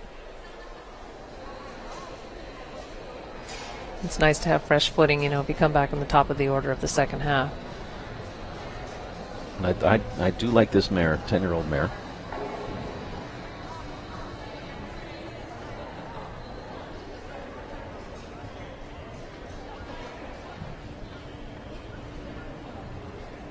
Easily down that 4. Yeah, no one's had trouble with the 4. I think at this height, whoops, that was a little sticky. That was a little sticky. Hang on. You don't want to fall into the VIP. Ooh. Oopsie. Oh, quickly. I can hear George Morris screaming now, get back in the saddle.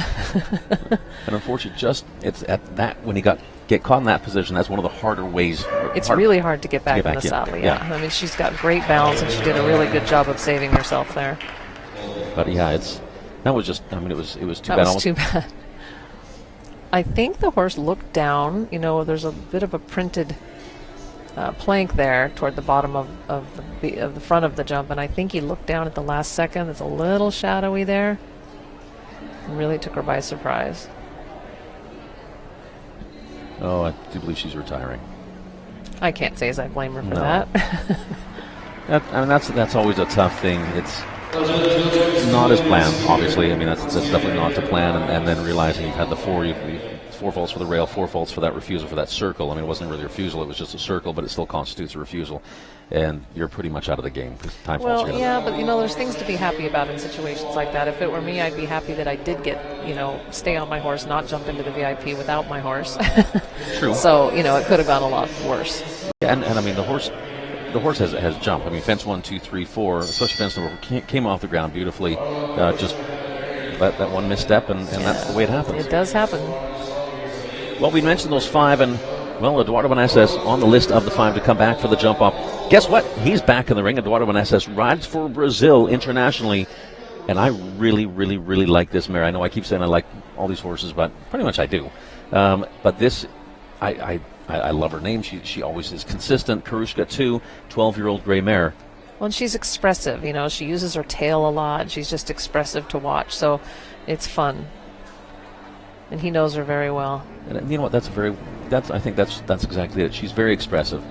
Got a lot of animation in her canter, and she flips her tail in the air, and she's... You can just see her personality as she's going around. I like Myers anyway. They try very hard for their riders.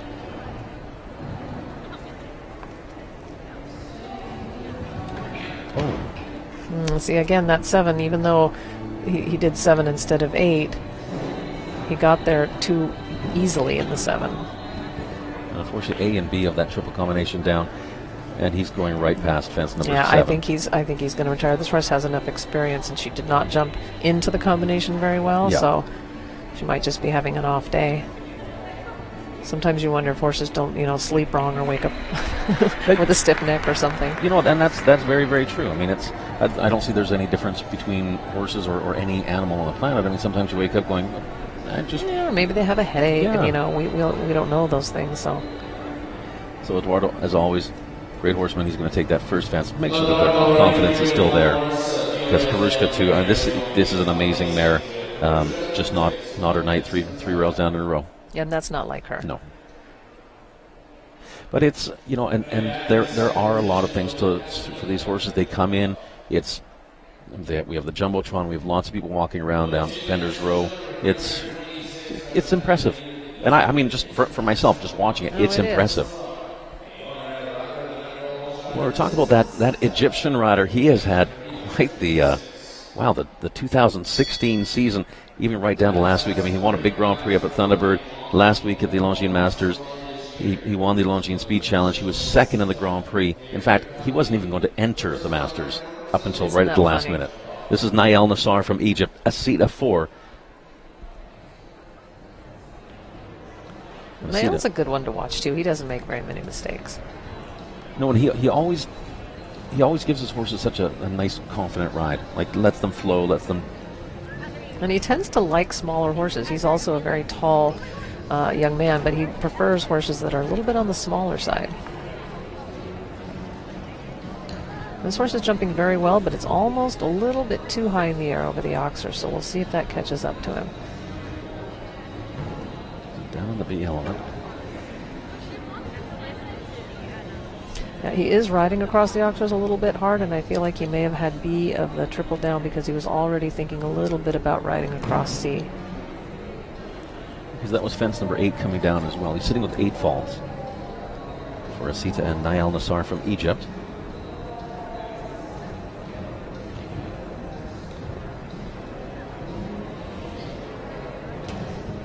It's getting better though, so I think it's good that he finishes the course, and he's going to give the horse more confidence as it goes. No, it's interesting when that fence number 10 through 11 AB.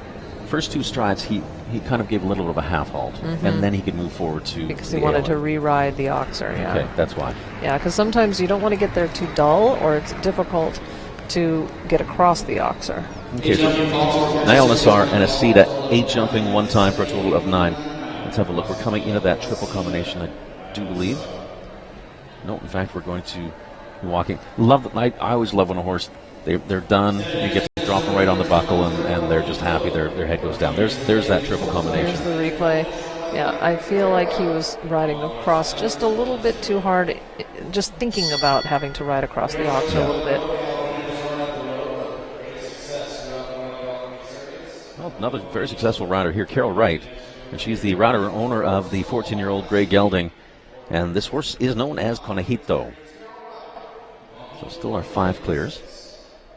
But certainly Carol could make it 6. And she's a fantastic rider as well. Yeah, she's a good competitor, and she's quite tough. I've seen her, take a couple of spills, and she just doesn't even let it phase her. Oh, that was a shame. It's always terrible to have the first jump down. It really takes the wind out of your sails. Now, having that first fence down, do you change your strategy? No. No.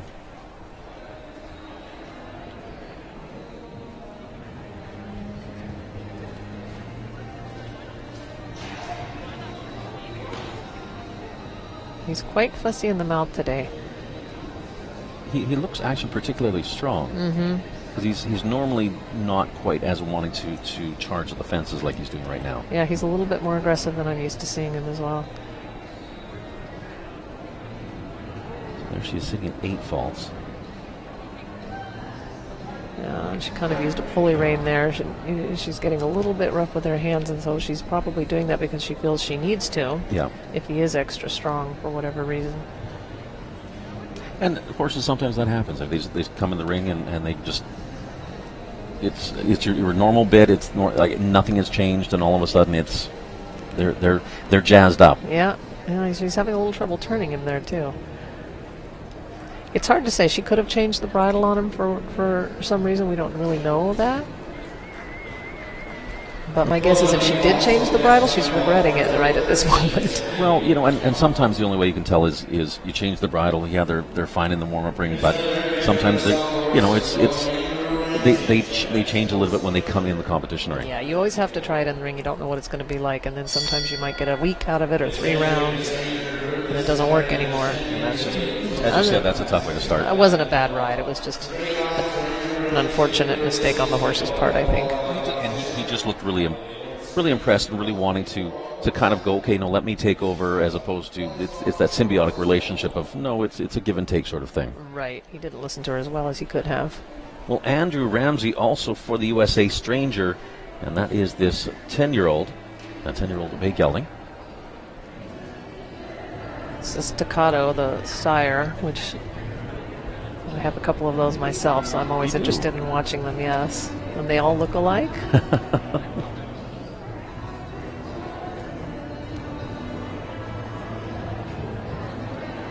Very quick. Very efficient over the fences. And that was very well done.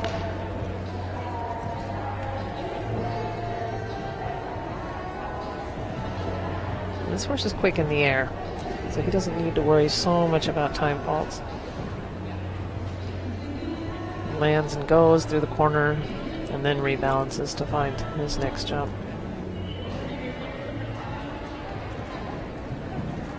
You know, horses like this, where there are opportunities to gallop and let your horse actually pick up some pace and whatever, and then bring them back in for this, like this line, for example. Is it harder to do to let them gallop and then have to actually get the concentration back? It depends on the horse. Some of them you open them up. I mean, most of these horses are skilled enough at this point in their careers that they should be able to gallop and then settle again. Oh, that skinny vertical, unfortunately, coming down. Well, he's been very quick, and I do think he could have taken a little bit more time to the corner to set up for the skinny jump. Well, time 74.52 seconds. You know what? He's going to be the fastest of 4 falters, and Andrew moves into 8th place. So, I mean, personally, I don't think he's going to be unhappy with that. That was a really nice ride down through this line to the combination. The whole thing was beautiful, and I think it's a little bit hard to say what happened at the skinny jump, but I do think that he just needed to take 1 more second and a half or so to rebalance his horse before he turned to the skinny. Well, it seems that 5-stride line, and notice Andrew did that, NAL as well, with the first couple strides, to get that little half halt, give them a little bit more room so they can come forward onto that A element. Yeah. Okay, there's that rail. You know, and the horse did shift to the right, because I think if you don't come out enough in the corner, then they see the jump on the back side of it.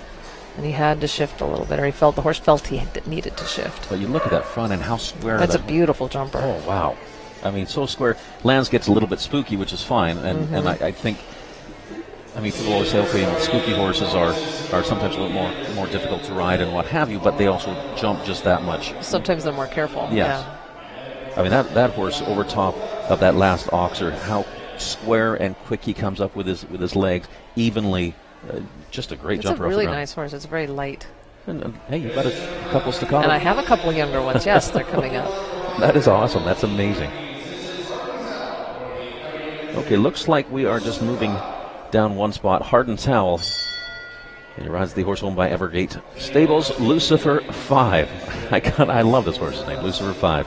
I don't know why, it just makes me giggle. I mean, a 10-year-old gelding here. Hardin Towel for the USA. He's always consistent, very, very consistent rider, and he's up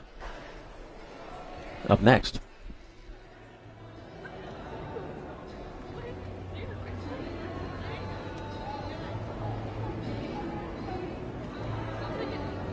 Okay, so Christian Heineken, we're told, in fact, his horse, which was supposed to be up next, AJE Clooney, did lose a shoe in the warm-up ring, hence why we moved on to Hardin Towel here. And on the Longines World Rankings, he ranked number 41st in the world, which... That's pretty impressive. That's really impressive.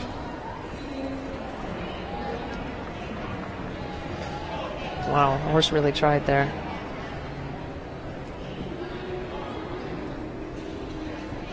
Oops, that was a very awkward jump at B. Beautiful jump at C, but very awkward at B. I always find it's amazing with horses.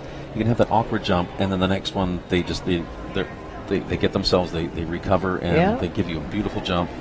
I'm sure it felt a little weird up there, but... Now, would that throw you, as a rider, would that throw you off? No. No. I mean, you're aware of it. I think when you come out of the ring after you've finished your course, then you remember it and rethink it and think, oh gosh, that was awkward. Just a great ride through that combination. Yeah, I don't think this is the easiest horse, it looks like to me, to ride, but it's getting better and smoother now.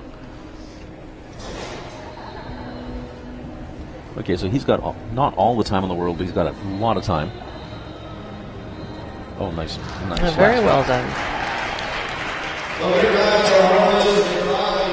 Well, Hardin Towel, you know what? We're going to see him, well, in just a little bit. He'll be number 6 for the jump off. And out of those 6, well, let's have a look at this combination again. Let's see what he did here at B. He twisted somehow. He jumped in beautifully.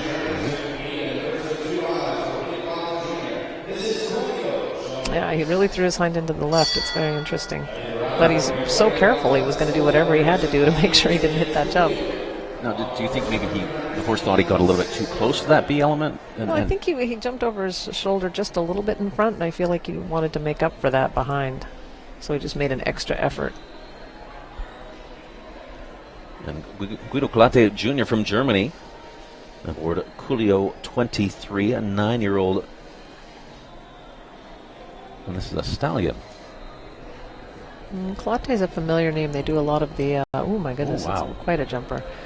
The Colate name is familiar because they do a lot of the shipping in Europe, transporting horses. Oh boy, It's a really interesting horse, isn't it? This horse can jump. Wow. Well, you know, this could be a good or bad thing. It's jumping so high over the jumps that could catch up to him. So that can catch up with you It can. sometimes. Sometimes they get too high and then they don't cross as well. But this one looks like it's capable of doing both. Well, this horse signed by Contender 1. And it looks like he's got all the scope in the world. Absolutely.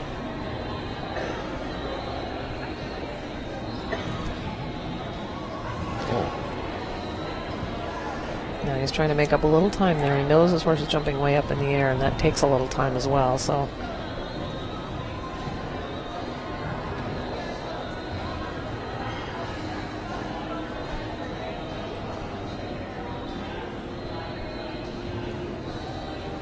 okay, so just one fence left. He's no, they came still ready for this class, that's for sure. He's very well prepared. Oh, look at the time. Nicely done. What a great rider. What an amazing horse.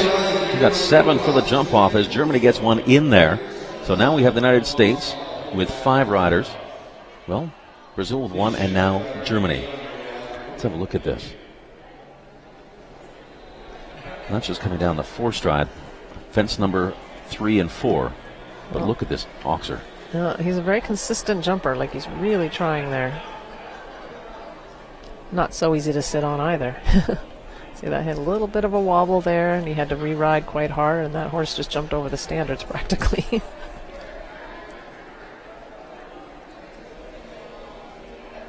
So here's Christian back in the order now. They got the shoe on pretty quickly. No, as a rider, and I'll introduce Christian Heinecke from Germany. So 2 German riders back to back. We know we have Guido Glatta in the jump off, and Christian Heinecke aboard AJ8 Clooney, 12-year-old gelding. There's the salute. But okay, you're warming up your horse. You're getting ready to come in. It's a big track, big fences. Guilherme George, international Olympic course designer. You're halfway through that warm up. Your horse pulls a shoe. Does that affect you at all? It's unsettling, It's for unsettling, sure. Yeah, okay. You can be having a very good warm-up, and you hate to have to stop and start over. You know, you don't want to take too many jumps out of your horse, and it's hard for them to be, you know, very warm their muscles and then stand still for the shoe to be back, you know, to put the shoe back on and then get going again. So it's definitely not something you want to have happen. So he did the 5. Well, I don't know if that was a plan or not. He may have done that at the last minute because he felt he needed to for some reason. But he's going to have to make up for it now time-wise. He's going to have to make up that time that he took in adding there. Well, it won't matter so much now, but...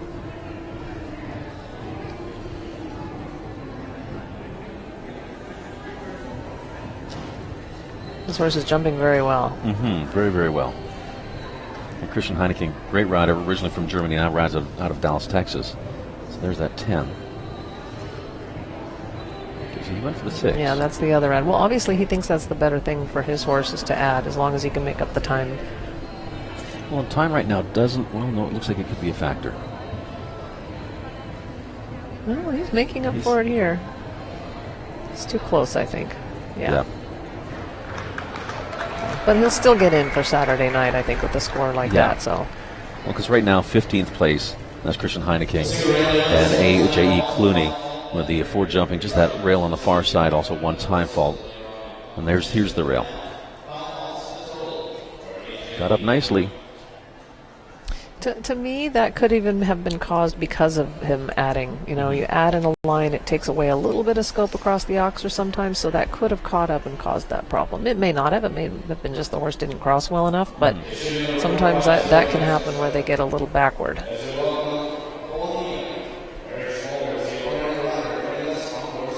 Apollonia 23, 12-year-old mare.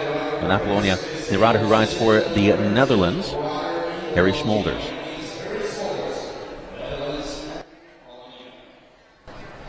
It's always a pleasure to watch him ride. He's a very soft, beautiful, natural rider.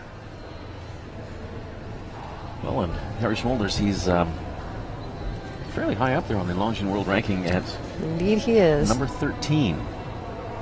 We have so many great riders here joining us. And you're right, he's such a pleasure to ride. To watch ride. I mean, it's just he's smooth. He always has his game plan. Yeah. It's solid with his horses. But this triple combination, let's see how it goes. Oh, that got very short for him. The horse really didn't back up at B well enough.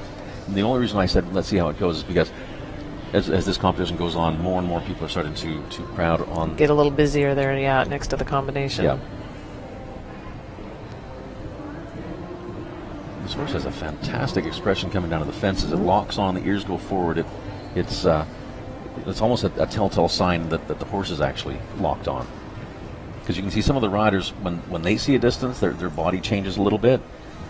It's neat to see this horse do that. Yeah, I mean, this isn't the best round for this horse, but it still means I think if he can stay with 8 faults, he'll probably still make the cut to go Saturday night, and I'm sure he'll be better Saturday night.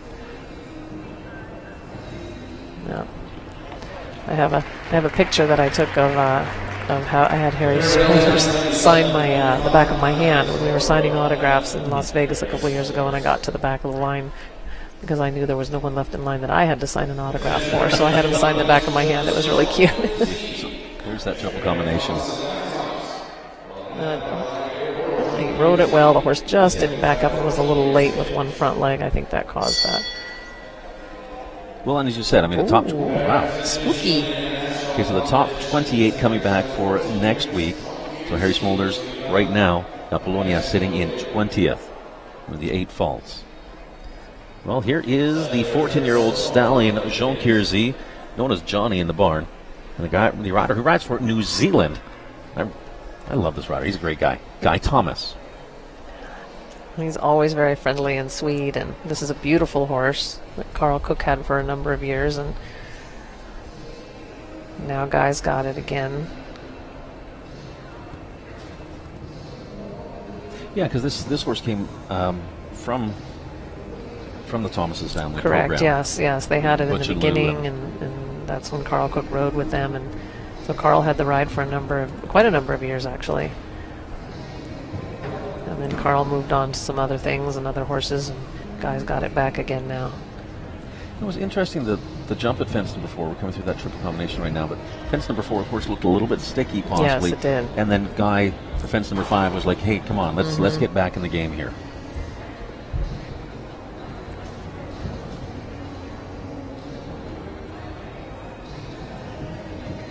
Well, and Guy Thomas and Jean Kierzy, I mean, they've already had some amazing Grand Prix wins this year.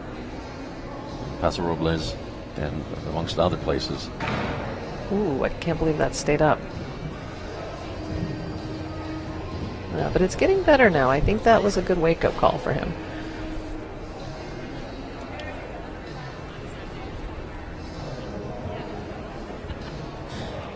I know that Guy loves this horse tremendously, so that's always nice to see. Okay, that was a good finish.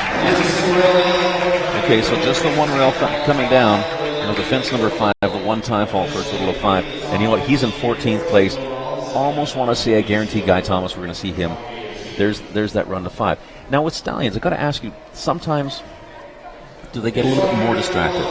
They can. I mean, I think this one's got enough mileage that he doesn't necessarily get distracted. But for some reason, he ended up being a little too far away from that jump. But I mean, I'm looking not so much at our screen right now, but I'm looking down at that jump, and it does look a bit shadowy in there.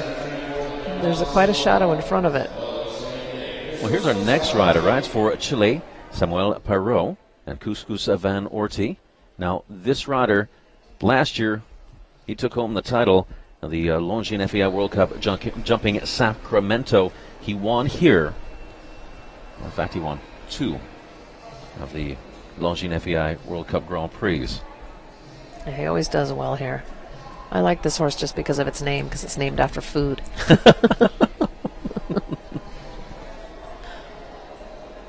Well, then I think you would probably like Carl's other horse called the Flying Ham then. Well, yes, anything named after food I like. Now, I think that he won this class last year on the horse Atlantis. Okay, now does he... So it looks like Samuel does have a couple new mounts this year. I know he's been riding this one for a little bit, but he always puts in such a positive ride for the horses. He's a very good rider, and he's he's judging the young horse finals this week. We've got the suitability young horse finals, and he's one of the judges on the panel. And he obviously knows how to pick a good horse, so.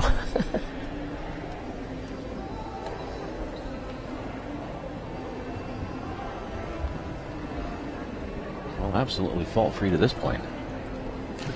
Just a fantastic ride. Wow, that was perfect. That was, I mean, there's not even much to say. It all looks so simple. So Kukus, Van Orti, and Zeman Perot. Well, we've got 8 for the jump off. And he's going to be quick. He likes to win. And I got to tell you, he's not done. He has a second ride as well. He's going to be, in fact, the third from the end in the first round of the Morningstar Sport Horses $36,500 this competition this evening. And I think this is the place you want to be as we're being broadcast on FEI YouTube right around the world.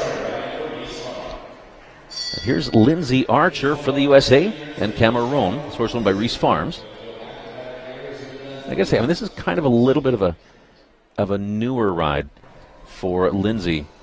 I do believe she picked up the ride early part of this year in 2016, maybe the latter part of 2015. I think that, the latter part in the fall of 2015. But she's been very clever in how she gets to know this horse. She has not put herself in classes that are, maybe a little bit too big and too difficult.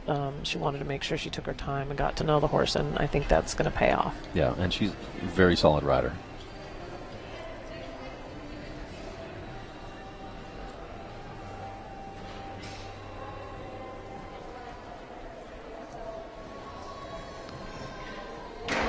Oh, that was a shame. I mean, she did the 8, but she had to struggle getting it a little bit. And she's nearly got too much horse tonight.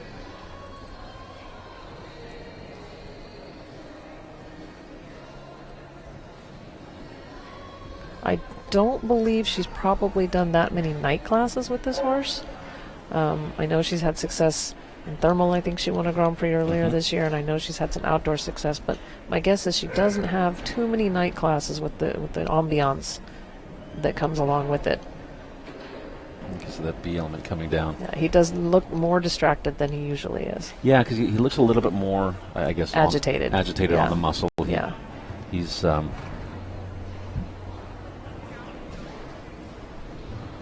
she'll finish up with 12, possibly time. And in fact, time. 79.91 seconds, a total of 13. But she gave him a good ride and a good experience, so. And I do believe Cameron, this is he's jumping up to this level now. And a lot of people don't understand, it's not just the height at this level. It's also the technicality becomes just that much more. The level of difficulty, yeah.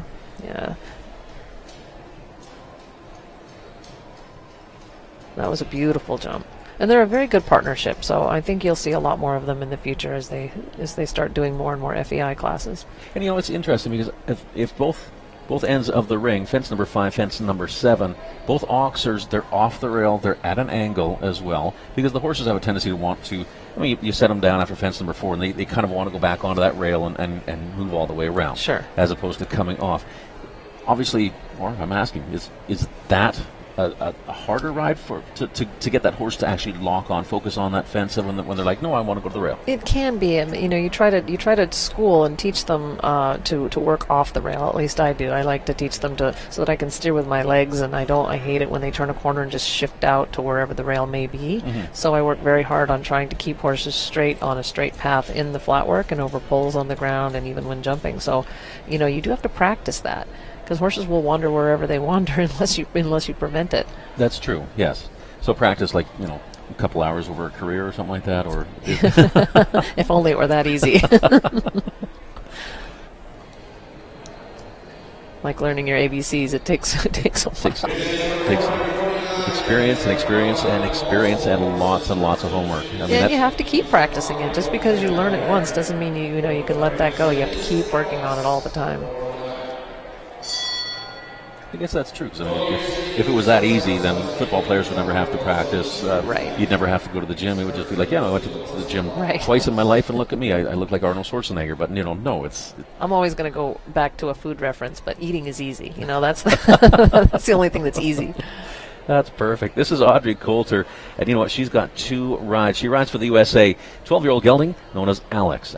This horse owned by Copernicus Stables of San Francisco. I'm distracted by her hunt coat. It's beautiful. It's such a pretty color.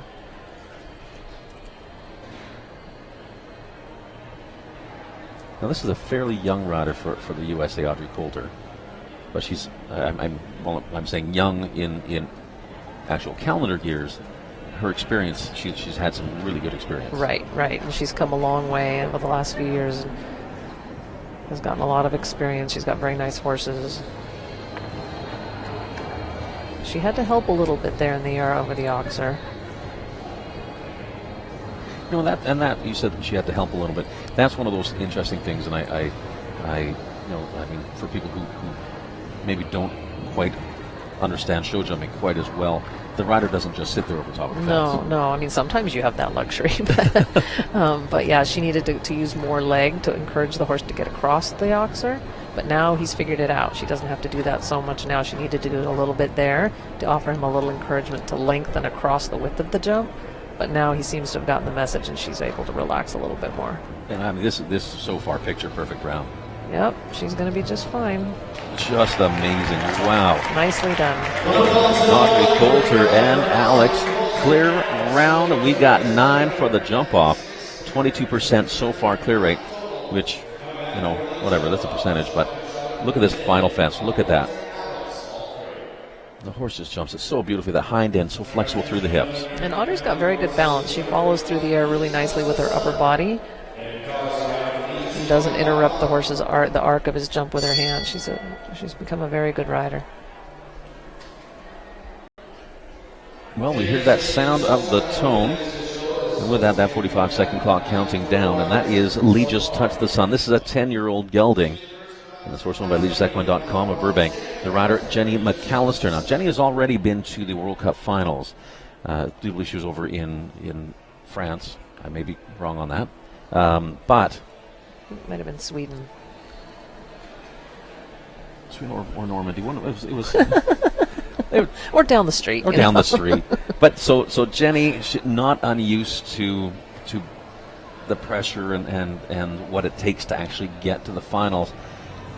However, it's a brand new year. Now, do you put, like, if you've been there, she was there a couple of years ago. Well, she's always pretty cool anyway. She's not somebody that gets terribly nervous. Mm-hmm. You know, she stays cool in the ring. This is a big horse and is a little bit of a slow horse in the air, so it's difficult for her, especially in a small indoor situation, to make the time allowed. You know, big lopey horses like that, you can only leave strides out in so many places. So, you know, it's hard for her to make the time allowed. So hopefully she can do that. I know it's always in the back of her mind. So big like this, so this one actually eats up a lot more ground. Yeah, he's tall and he's leggy, and he's got a very big stride. Now sometimes can that get away from you, where there's sure you all of a sudden you think you're on that 12-foot stride, but you're on a 14-foot stride. Yeah, or 16. Or 16, and you're going, wow, that fence is coming up really quickly. Yeah, I mean, she's having a beautiful round. I just think she's going to be too slow. And it's a little bit just the type of horse that makes it difficult. Yeah, because I think you're right, she is going to have time. Still a beautiful ride. Yeah, but that's a very good score. It really is. It's not easy. Yeah, just the one time fault, 79.89. And you know what? That's going to put her in 10th place as the lone one faulter. And I think she'll be happy with that. I mean, she's brought this horse along from a very young horse all on her own, so I think she'll be very happy about this. Okay, so coming into that combination. He jumps very easily. Now, you saw over top of that B element, she looked to the right, she kind of almost pulled on that right lane just Stalled a little bit. Him a little bit, yeah. So that was on purpose? I believe so, yes. Here's another one of our older horses, an elderly gentleman, if you will. Well, Shibasi and elderly, but you know what? Very, very talented. And, well, the rider, master of faster, Richard Spooner of the USA. I mean, this horse jumps really high and hard also. Sometimes it's hard to sit on. That doesn't bother Richard at all, but...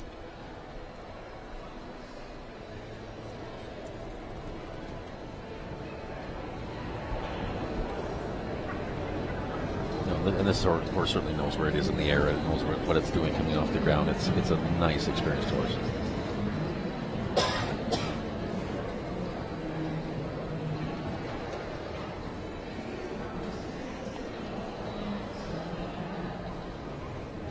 I'm sure Richard is a very calculated plan. I don't think he is going to care as much about winning tonight as he will about making sure that he has a clear round.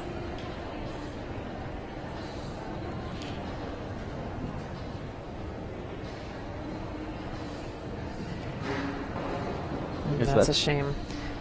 He may not have gotten perfectly straight there, but I can't say that that's what caused the jump to come down. I'm going to blame the horse on that one. This goes for the 6. Nicely done. So he's got 4 faults. Right now, 4 faults. I mean, you're either 13th, 14th, 15th, or possibly 16th on that's the order of go, or not the order of the placings. So still, chances are, it gets you to Saturday. For sure. And that's where he'll get in on Saturday, and that's the most important. That's where the real money comes in. Yeah. Well, the real money plus also the World Cup points, and that's really, again, yes, it's a Grand Prix, but it's also one of the qualifiers that you want to do to make it in 2017 to Omaha. You're right. Didn't look like he got quite square to that one. Yeah, he might not have gotten quite square, and the horse got just a little aggressive and a little what I would call at it at the jump. He moved toward the jump a little bit too early. Well, so right now Richard's sitting 21st and 22nd, with our top 28 coming back on Saturday evening. The Longines FEI World Cup Jumping Sacramento, presented by Lasher's Elk Grove Dodge Chrysler Jeep Ram. And that's going to be a great event, 28. And, well, I mean, tonight's event is spectacular so far, 9 clears. Now, I know that this the next horse that's supposed to go in the order of KCMS, that one is a scratch. Yes. So we're going to pass right across that one and go to the next one. And that'll be Hillary McNierney. And she certainly had quite the Longines Master last week. Has a couple wins under her belt, and she is aboard the Aquadate DDL. World that's warm, that 12-year-old mare. So, well, a young rider, very, very, very talented.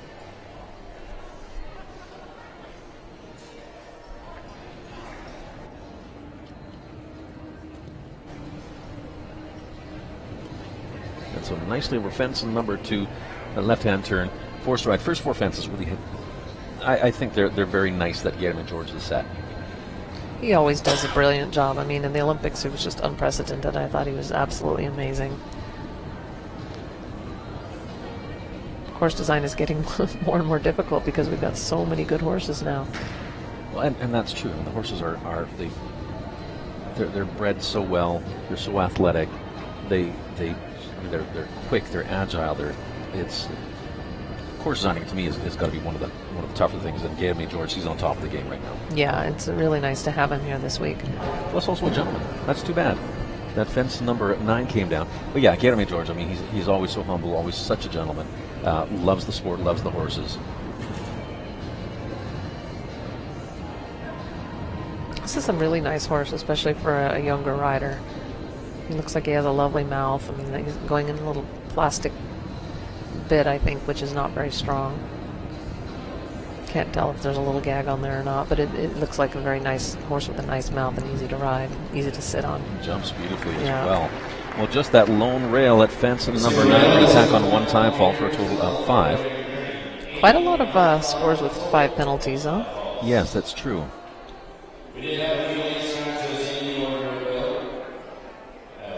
Okay. There's that nice rider, fence number 7. That was beautiful. This rider, young amateur rider, but you know what? She knows exactly where she is. She knows where her horse is and how to get the job done. Well, hey, look who's back in the ring, Christian Heineke. There's his salute. This rider rides out of Dallas, Texas, but originally from Germany. NKH Quanto is this 10-year-old gelding. So Christian right now 19th out of those possible 28 qualifying positions. Well, then he's pretty much guaranteed he gets to go on the other horse Saturday night. This is another very, very tall horse. But knowing Christian, he also wants to. I think he wants one of the jump off tonight as well. Oh yeah, he likes to win. He likes to win, exactly. I mean, we all do. And he wins plenty.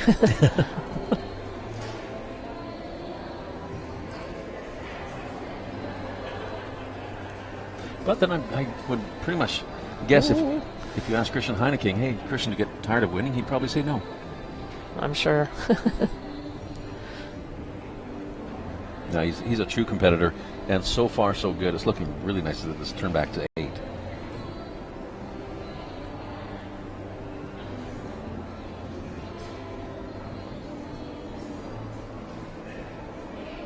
Now, sometimes you see the riders, and there is a slight little rein adjustment as they're going around. Is it because they're getting a little bit too long, or they're just Yeah, you need to keep your reins short, and if you can't, it can cause a problem. So, I mean, some people get away with riding with a longer rein, but ideally, you're going to have better control if your reins stay short. But sometimes you have to let go of them a bit in the air, so you need to land and shorten them. He's close on time. There's the run. Oh, so close. Oh, he's going to be not happy with that. You know he's happy with the horse, but he's going to kick himself for that one. Too bad. No, his coach is going to kick him too, and his coach is my boyfriend Max Dolger this week. So I was afraid to say anything because I didn't want to cause a jump to come down. You know, we all get a little superstitious about that. That's true. Well, you know what? That's going to put him in 10th place. Christian Heineking. Oh, so close. NKH Quanto. But this horse, it does waste time in the air because it jumps so high. Yeah. So that makes it a lot harder.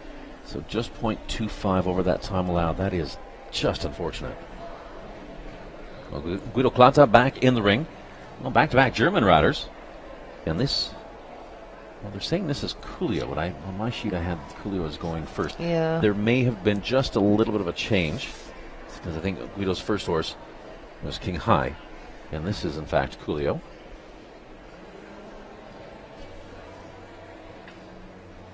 Okay, so they just reversed it on our schedule, it looks like.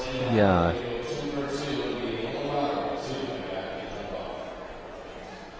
Because I think we may have just got a misprint, which is perfectly fine. That happens.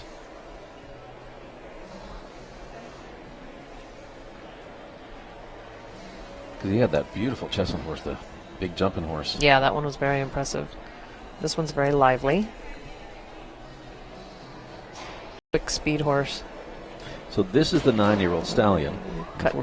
He cut down a little early there. Was it possibly the anticipation of the turn there, or is it just the horse? Well, it's a bit of a wild, rough ride here, so I think that's getting in his way.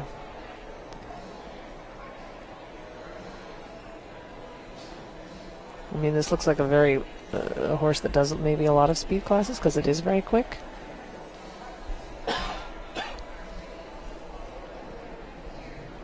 Yeah, he ran out of brakes there. And the horse didn't listen to his hand as well as he needed it to there, and he got too deep. Oh, it's strong. Oh yeah. Yeah, you can tell right there. It almost looks like he's trying to rein in a firecracker at this point in time. Yeah, it's not easy. Because, I mean, obviously the rider has the plan. You walk the course. You have that.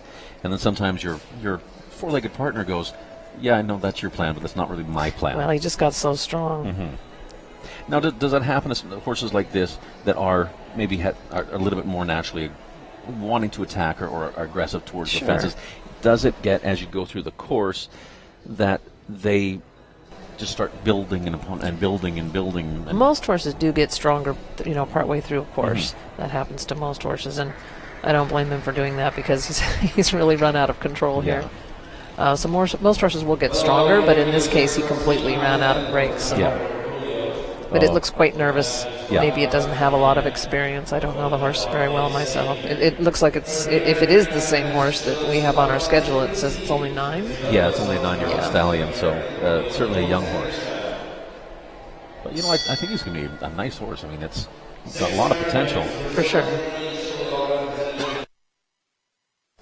Okay, young amateur rider here for the USA, Lindsay Douglas, and she is aboard Butterfly Tibri Z, an 11-year-old mare.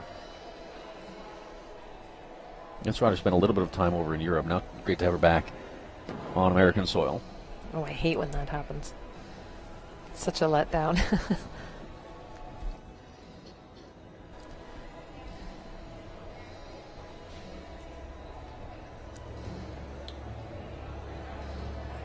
So when that happens, that first fence comes down, obviously you have to ignore it. That has to go, or you have to attempt to get out of your head. It does, but sometimes it might change your plan. It depends if you're aware of what the other horses and riders have done, and you know that if just one jump down and a quick time would give you a good ribbon, then you step up the pace. But if you know you have no chance, then you just concentrate on giving your horse a solid ride for confidence and hopefully to create a better round the next time you get in the ring. Because it does look like she's almost picked up the pace just a little bit with the 4 faults going, okay, if I'm going to be 4, let's make sure I'm in there for Saturday. Correct. Because knowing right now, I do believe places at 12 places with 2 time faults, that certainly could hurt her chances. Yeah, I think that she does look a little bit green to me. The horse and the rider look a little bit, and her reins have gotten a little long.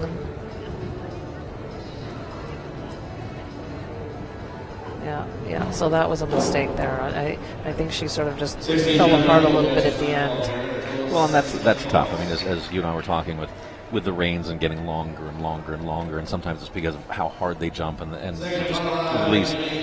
Well, it's not always that easy to find a place to shorten your reins, Yeah, especially inside. Yeah, I mean, you just don't have a lot of time to do it. So it's something that you want to practice doing very quickly and doing as fast as you can whenever you can. Well, you're right. I mean, I didn't even think about that. Inside, things are coming up so quickly. Yeah. I mean, in order to take that mental time and go, okay, well, I need half a second to change this because you need to bridge your reins to do it in one hand, and so there's not always a great opportunity to feel like you want to be steering with one hand even for a millisecond. Well, this is Chris Serby. He's back in there. He rides for Canada. In fact, rides for Spruce Meadows of Calgary, Alberta, Canada. So he rides for the Maple Leaf aboard Carnival.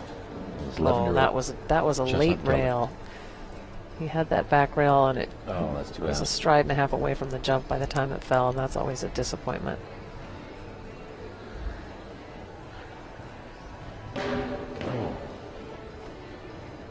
Maybe a little bit too deep there, and the horse didn't help him so much. Well, that was a very good correction on the horse's part. He was really thinking about his jump now because of that.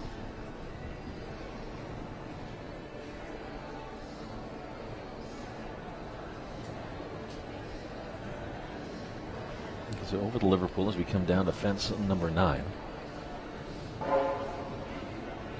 So I'm sure he just wants to give his horse a confident ride here now. A little adjustment there.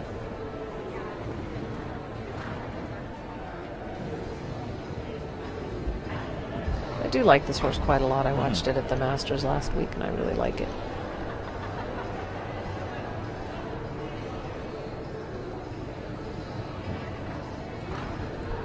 He looks like he's fairly quick with his front end, doesn't want to touch the fences. Yeah, he's not thinking about time now. He's just trying to give his horse a positive ride with the next time. Oh, and the total's going to be 14. Chris Serby, Carnival, 83.17 seconds. But you know what? As we look down, Chris Serby, his first ride, he will be joining us on Saturday as he is sitting in 21st with, less than a handful remaining.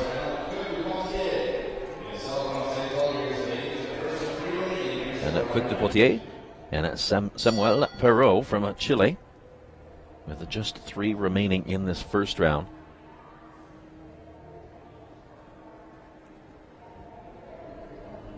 And again, 9 clears. Samuel, he makes that right-hand turn. Now, sometimes, the fence number 1, as talked earlier, you can only approach it on a right-hand turn. In this case, yes. Does that handicap some horses, some riders?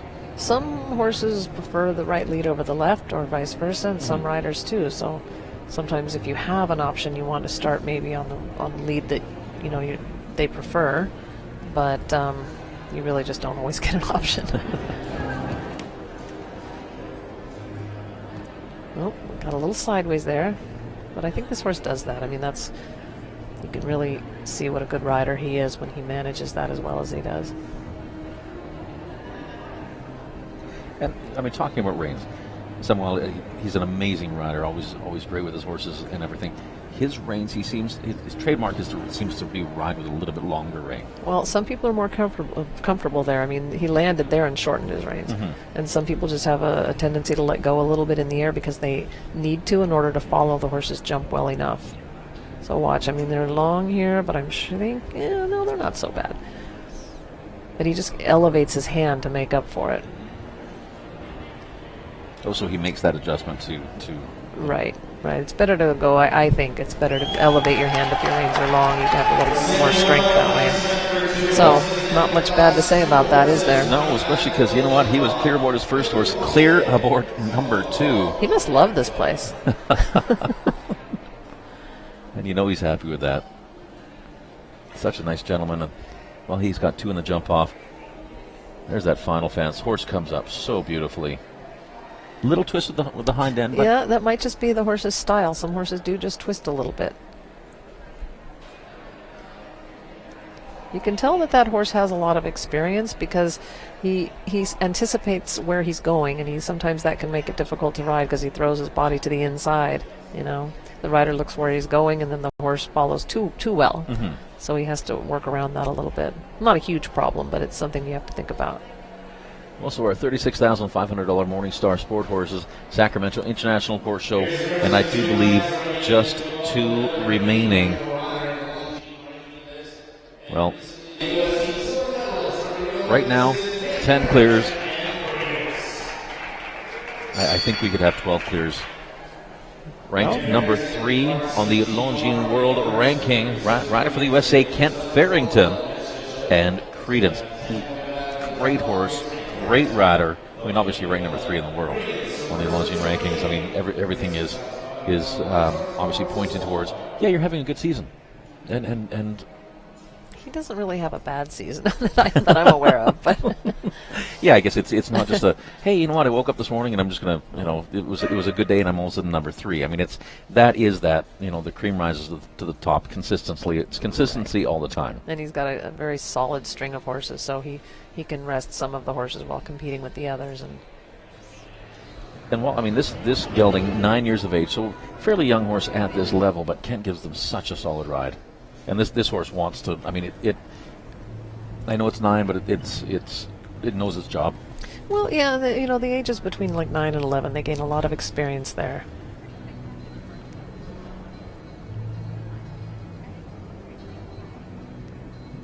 He jumped in very carefully.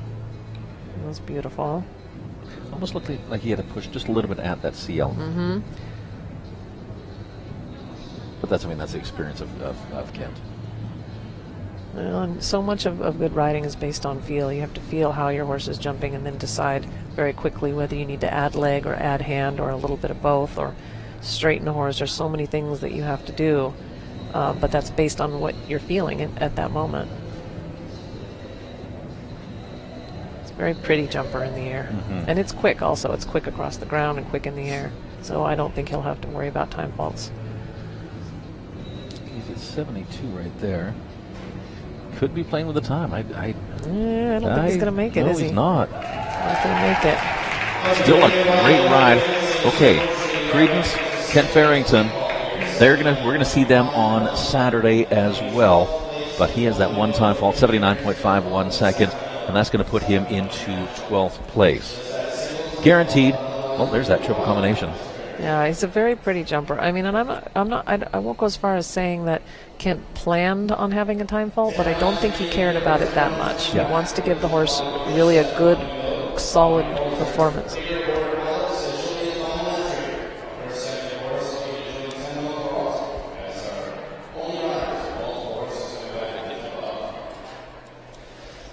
And you saw that ride from the B to the C element. As you mentioned, you have to, the riders, it has to be that feel of right, you where have to they feel are. and react to what you're feeling and help the horse as best you can. Yeah. But my guess is he wanted to give that horse a confident, good, solid ride to prepare for Saturday. Well, just one remaining, and she already has one in the jump off. So we know Samuel Perot from Chile. Well, he has 2 in the jump off. This rider, Audrey Coulter, she could have 2 in the jump off as well. Capital Coronado is 11-year-old stallion. And the final round, number 1, $36,500 Morningstar Sport Horses.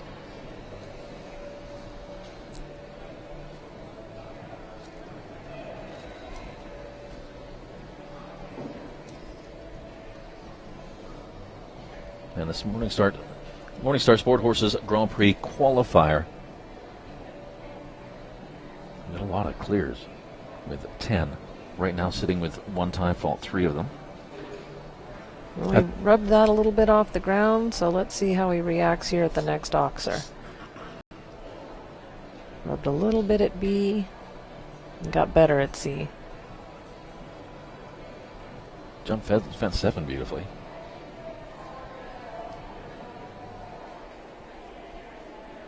This one looks like it jumps a little bit harder than her first horse. A little bit, yes. I don't think she notices, though.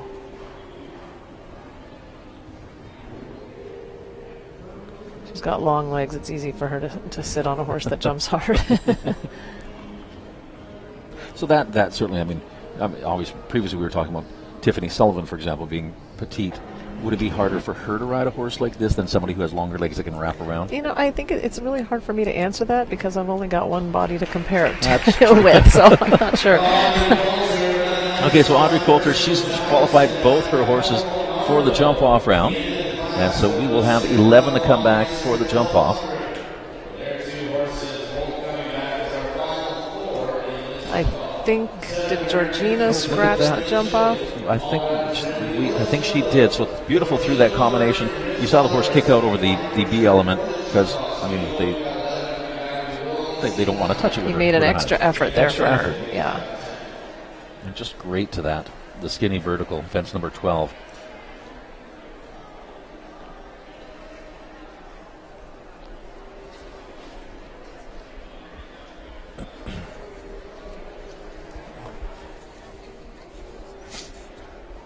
Perfect, thank you.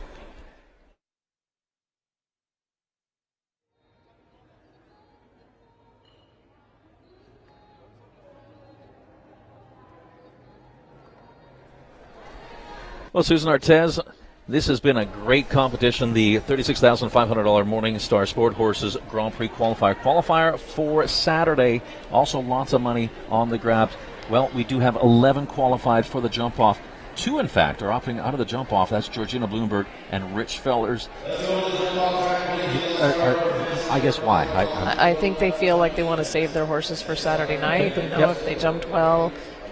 You know, these guys compete for a lot more money on a regular basis, so this class, even though it's a good amount of money, it's not so important compared to what they're going to jump for Saturday night. So for sure, with Rich Fellers, his horse being elderly, there's no other way to say it, but he is a bit elderly. He's 20, I'm sure he wants to save him for Saturday obviously. night. And it's been a great thing. Okay, so fastest of the 8 falters looks like they're qualifying for the top 28. Only 28 we're taking on Saturday, and that is our Longines FEI World Cup Jumping Sacramento, presented by last year's Elk Grove Dodge Chrysler Jeep Ram. We're getting this course set for the jump-off. This is where speed matters, and obviously accuracy, but speed matters. And you know what? We are going to be coming back to you live here from the Sacramento International Horse Show as we go to commercial.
Longines FEI World Cup Jumping North American League.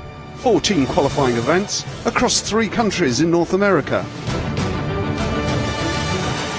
Canada, USA, Mexico, from July 2016 to April 2017. 14 riders qualify to a global final to take place in Omaha. Tune in.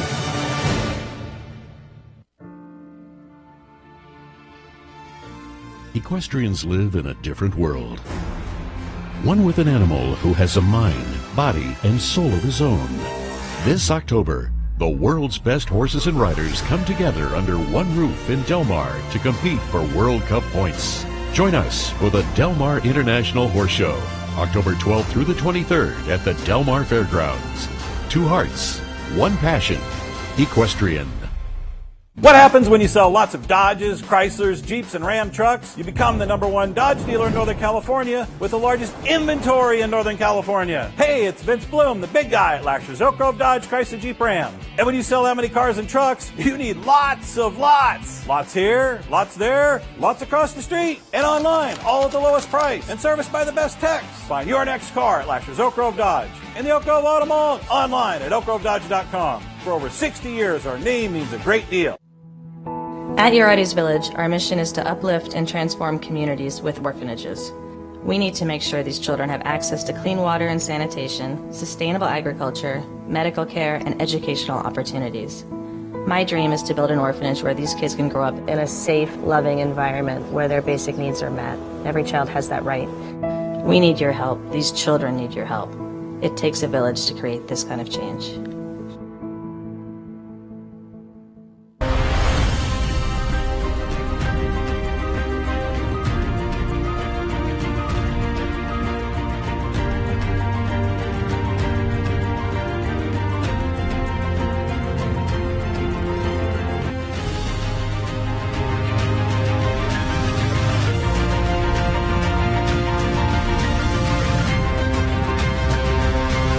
Odiseo by Cavalia, now playing under the white big top in San Jose.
Well, you know what? We're coming back for the jump-off round, and the first round of the $36,500 Morningstar Sporthorses Grand Prix Qualifier, Susie Artez, was absolutely spectacular. Loved the first round, but I gotta say, the jump-off is always the most fun. Well, we all love to watch the jump-offs. We love to ride the jump-offs. I mean, things happen so much quicker, and you've got to really be on your game, but that's where all the excitement happens. Now, looking down on the field, they've pulled some of the fences out. When you get to walk the course as an exhibitor, you walk with all the fences in. All of a sudden, it's, you know, you've kind of walked the jump off track, and then you walk back in the ring on your mount, and you're going, oh wow, they took that. Oh, I didn't think they'd take that fence out. Or do you ask the course designer? I ask. Oh, normally speaking, if there's going to be some options, I try to ask the course designer which jumps are going to come out, so I can plan ahead. Doesn't mean you can walk that track because there's things in your way, but at least you have an idea of where you can turn. And there's definitely some options in this jump off. I think from the well, you tell us the jump off. Okay, fence number 5, and that's the oxer right on the corner here. That's seemed to have some problems on the question of whether it was a 7 or an 8 as they came through. It'll be easier actually as the first jump. Up to fence number 5. They're going to continue on. Right-hand turn on to fence number 6A. Part of that triple combination, as you see, B and C are gone. Yeah, I think the quickest number of strides would be 7 strides. I think you can get right around the timer and gallop in 7 if you're trying to win, but most people might end up doing a normal 8. From there, we kind of have, it's kind of a new fence. They've seen it before. It was fence number 1. It's now fence number 15 because they're jumping it the other way. The other direction. Does that change? I mean, the horses are going, okay, are the horses going, yeah, no, I've seen this before. This isn't a big deal, or? I don't think they'll look at it at all, but the option is to turn inside of, what is that, 11A? 11A? Yeah, turning inside of 11A, so you want to maybe, you're going to have a little bit of an angle when you jump that. Yeah.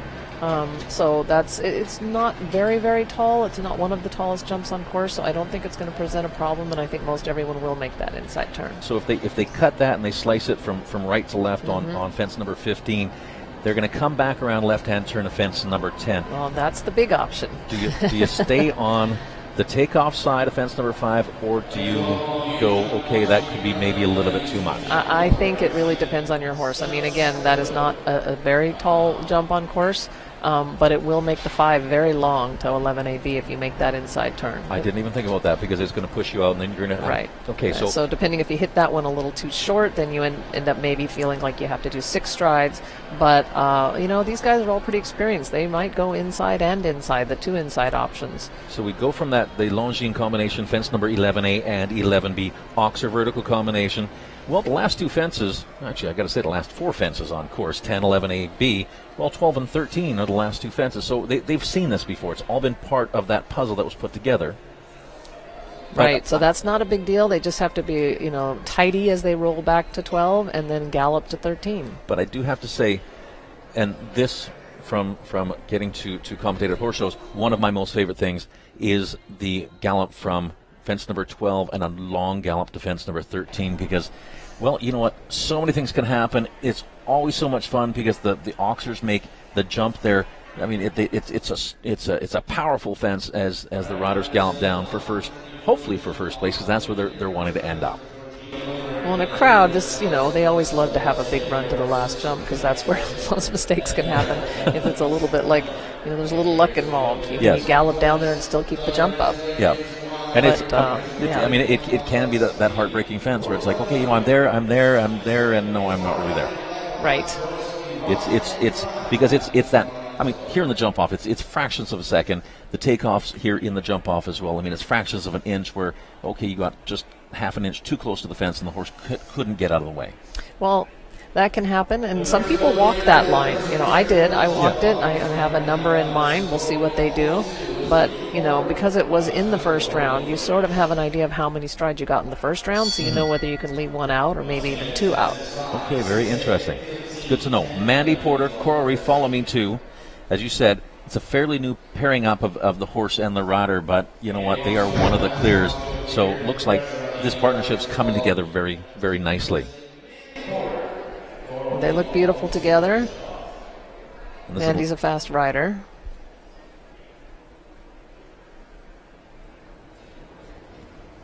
So Coral Reef, Follow Me Too, an 11-year-old stallion. We're going to see this jump off, and I think it's going to be fast.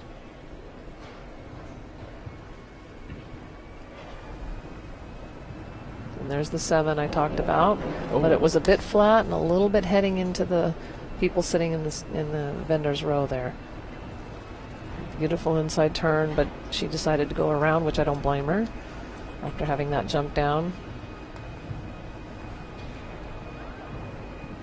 And that makes the 5 work. Well, sometimes when you've had that fence, I mean, you have the fence down in the jump off round.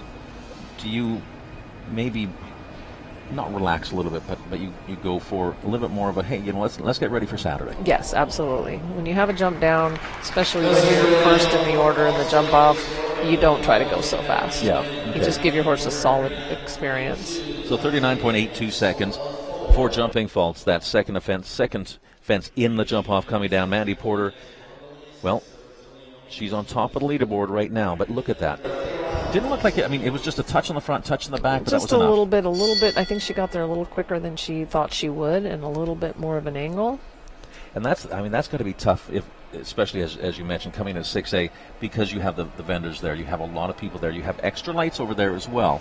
So it's almost like, hey, are we jumping in? Exactly. That? Yeah, it feels like you're jumping into that a little bit, and knowing you have to turn right when you land, she might have touched the inside rein a little bit too. This is Catalina.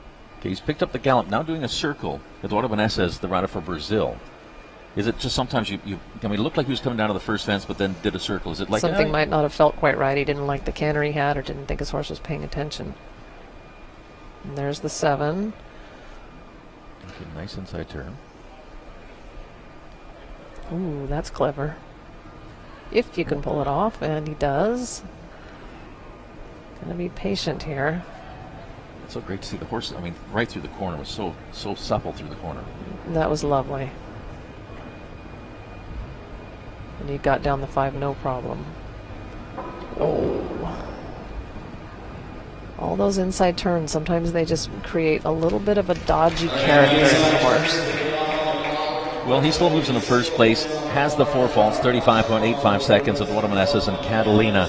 Well, the 4 faults, that leaves the door open just a little bit, because somebody could have a slow clear and be like, hey, you know what, I won. That's right. It's never over till it's over. But I think the only person who actually can safely say that and is possibly the last one to go Absolutely. In the jump off, because you can't be, okay, I'm going to be slow and clear right now and hopefully I win. Okay, Samuel and Perot and the horse Couscous Van Orti. We know he's going to be quick. And also he has 2 in the jump off. So he's got 2 chances at this. Does that make it just that much easier having 2 in the jump off? Sure. Any time you get more chances to jump something, the better off you'll be.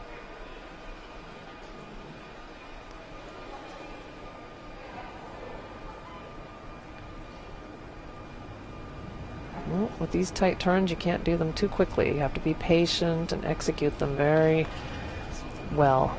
When he came through that turn, the fence number 10, and that came down. Yeah, because he didn't get up the 5 quite so as well as he wanted to. You see his hands come across the neck a little bit, just to keep his, kind of to guide the horse a little bit. A little bit of a neck rein. Those bridles, the one that he has on, looks like part hackamore and part bridle, part bit, I should say. It's a little hard to turn in, so sometimes you have to use both hands.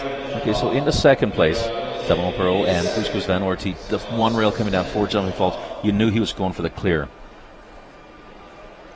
Almost looked like it was a little bit of a belly rail on that one. A little bit, but I just think that making those inside turns, and then the horse jumped so careful around the vertical coming in that he just didn't land very far into the line, and it made the 5 get a little bit long, and he just didn't quite make that back rail because of it.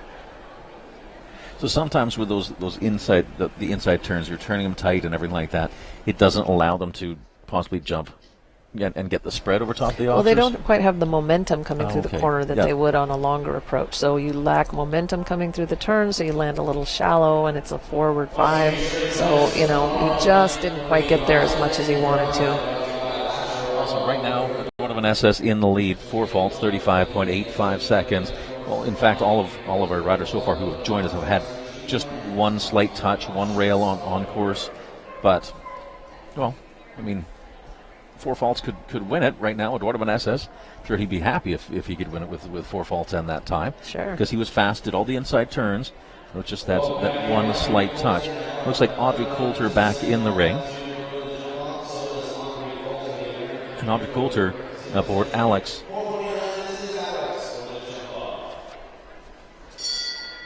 And so Alex, the first of 2 rides for Audrey Coulter. She's taking a little look at the track here that she's going to want to take as she rolls back to 15.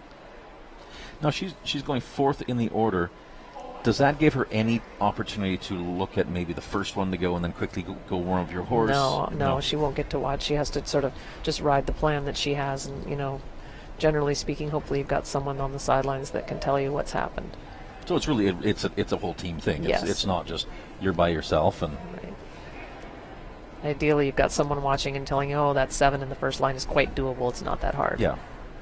Okay, so she went outside because you mentioned all those inside turns. She wants to be clear, though. Yeah, because all the inside turns. I mean, she's probably heard from that person on the sideline saying, well, yes, they all did the inside turns, but it makes their horse cut down. Right.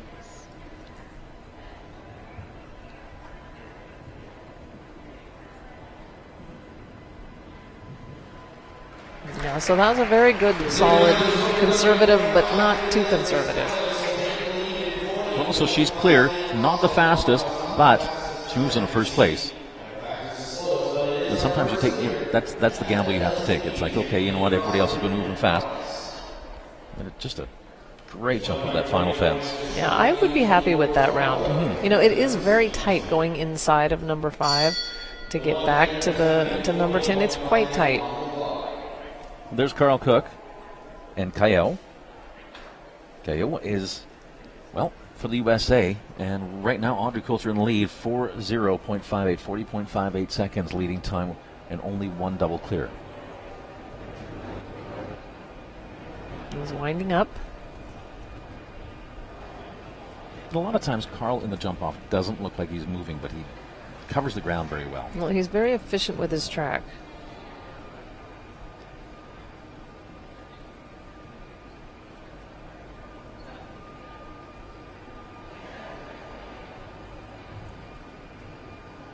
He's also choosing to go around.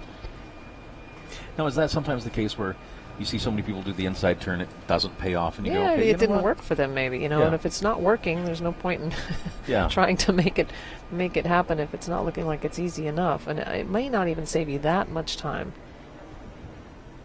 Now, he's riding quickly, but the horse is a little slow in the air. So I think this can be beaten. Okay, so clear round, Carl Cook, and moving into second place with a time of 41.35 seconds. Well, and remembering that this horse is green and young, Mm-hmm. I'm sure he thought one inside turn was probably plenty. So lands off of that, puts the leg on, but wasn't really wanting to get a massive gallop to that last Right, he fence. doesn't want to scare the horse. You know, it is moving up in this division, and he wants to give it a solid ride. But just a little bit of a tap there for Lucifer 5, Hard and Tell. And sometimes that just a, hey, you know what, we're in the jump off, and let's... Yeah, just, you know, because he didn't really hit him very hard. It's No, just no, a it was little just- bit of a wake-up it was call. like a love tap. Yeah, exactly. Just pay attention to me here. I mean, I've slapped mosquitoes harder than that. And they lived. yes, you're right. Okay, I thought... Oh, he's a very quick rider. I think he'll go inside. Oh, you're right. Yeah. That looks like 6 strides to me. Yeah. That was smart. He couldn't get the 5. He landed off to one side. So that's that whole game the whole game plan getting changed. And it's changed in an instant. I mean, you have to. Yeah, that was very good. But the kick out, and that's fine. Obviously, Lucifer 5 happy with that Hard and Tell in the first place. 37.40 seconds, clear round. So USA right now, first, second, and third in the Morningstar Sport Horses are Grand Prix qualifier. Yeah, so here he's rolling back. And that was well done. The horse really tried there. And over top of that fence, he was opening that rein to let the horse kind of know. To guide him, yeah. And then he just happened to hit this very quiet distance, and he had to let the horse shift a little bit to the right, which sort of took away that long 5 for him, and he needed to go ahead and go to plan B and make 6 strides there instead. Well, this is King High and Guido Klata for Germany. Time to beat 37.40 seconds. I think Hard and Tell is going to be a tough one, too. It's tough to beat, but if someone can take the same track but do 5 strides instead of 6, True. they'll be quicker. Casey, you're right, because there was that one, I guess, not a mistake. Not but a mistake. It was a good ride, and it's all he could do at that point in time, but it can be beaten. The one change of plan. It looks like he's fast, too.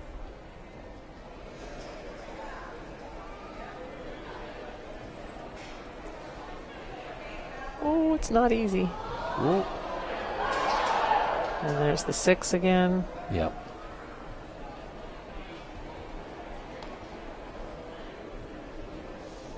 Oh, that's tight. Yeah, he didn't. Like I said, when you make those inside turns and you do too many of them, they get very dodgy. And I guess with the inside turns, because there's so many other fences that they're going past, it's like, okay, which one am I focusing on? Well, you know, they say it's better to die trying to win than never try to win at all, so I got to give him credit for that. That's true. 8 faults, 47.58 seconds. Well, just under that time allowed of 48 seconds in the jump-off round. And Guido Plata moves into 7th. That was just too bad. I mean, he got in so deep there, and I think you're right with the next right-hand turn as he came down to fence number 12. The horse was just like, I'm not sure where we're going. Right, and it just was a little bit too much to ask. But that horse can jump. Wow. No, it's a lovely horse. And a very good ride. I mean, he really gave it and it just is too late here. And it's a skinny jump. You don't have a lot of room to move left or right if you make a slight mistake. So that makes a difference. I mean, obviously. Absolutely. Okay. You can allow a horse to shift to one side if there's room to shift to one side. If the standard's in your way, then you're stuck. I guess that's true. I mean, it's kind of like driving. I mean, you can, if you have a really wide lane, you can move around a little bit. If it's really narrow, you can text and drive more easily.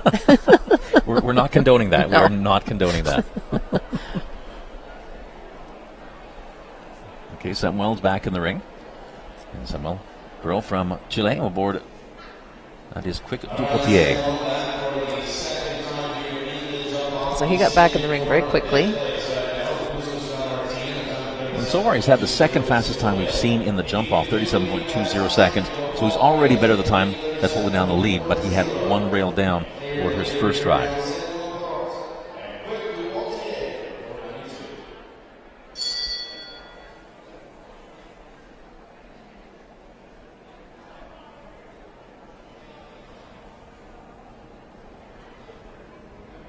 And the one thing about this rider, I mean, there's the tone. He's always ready to go.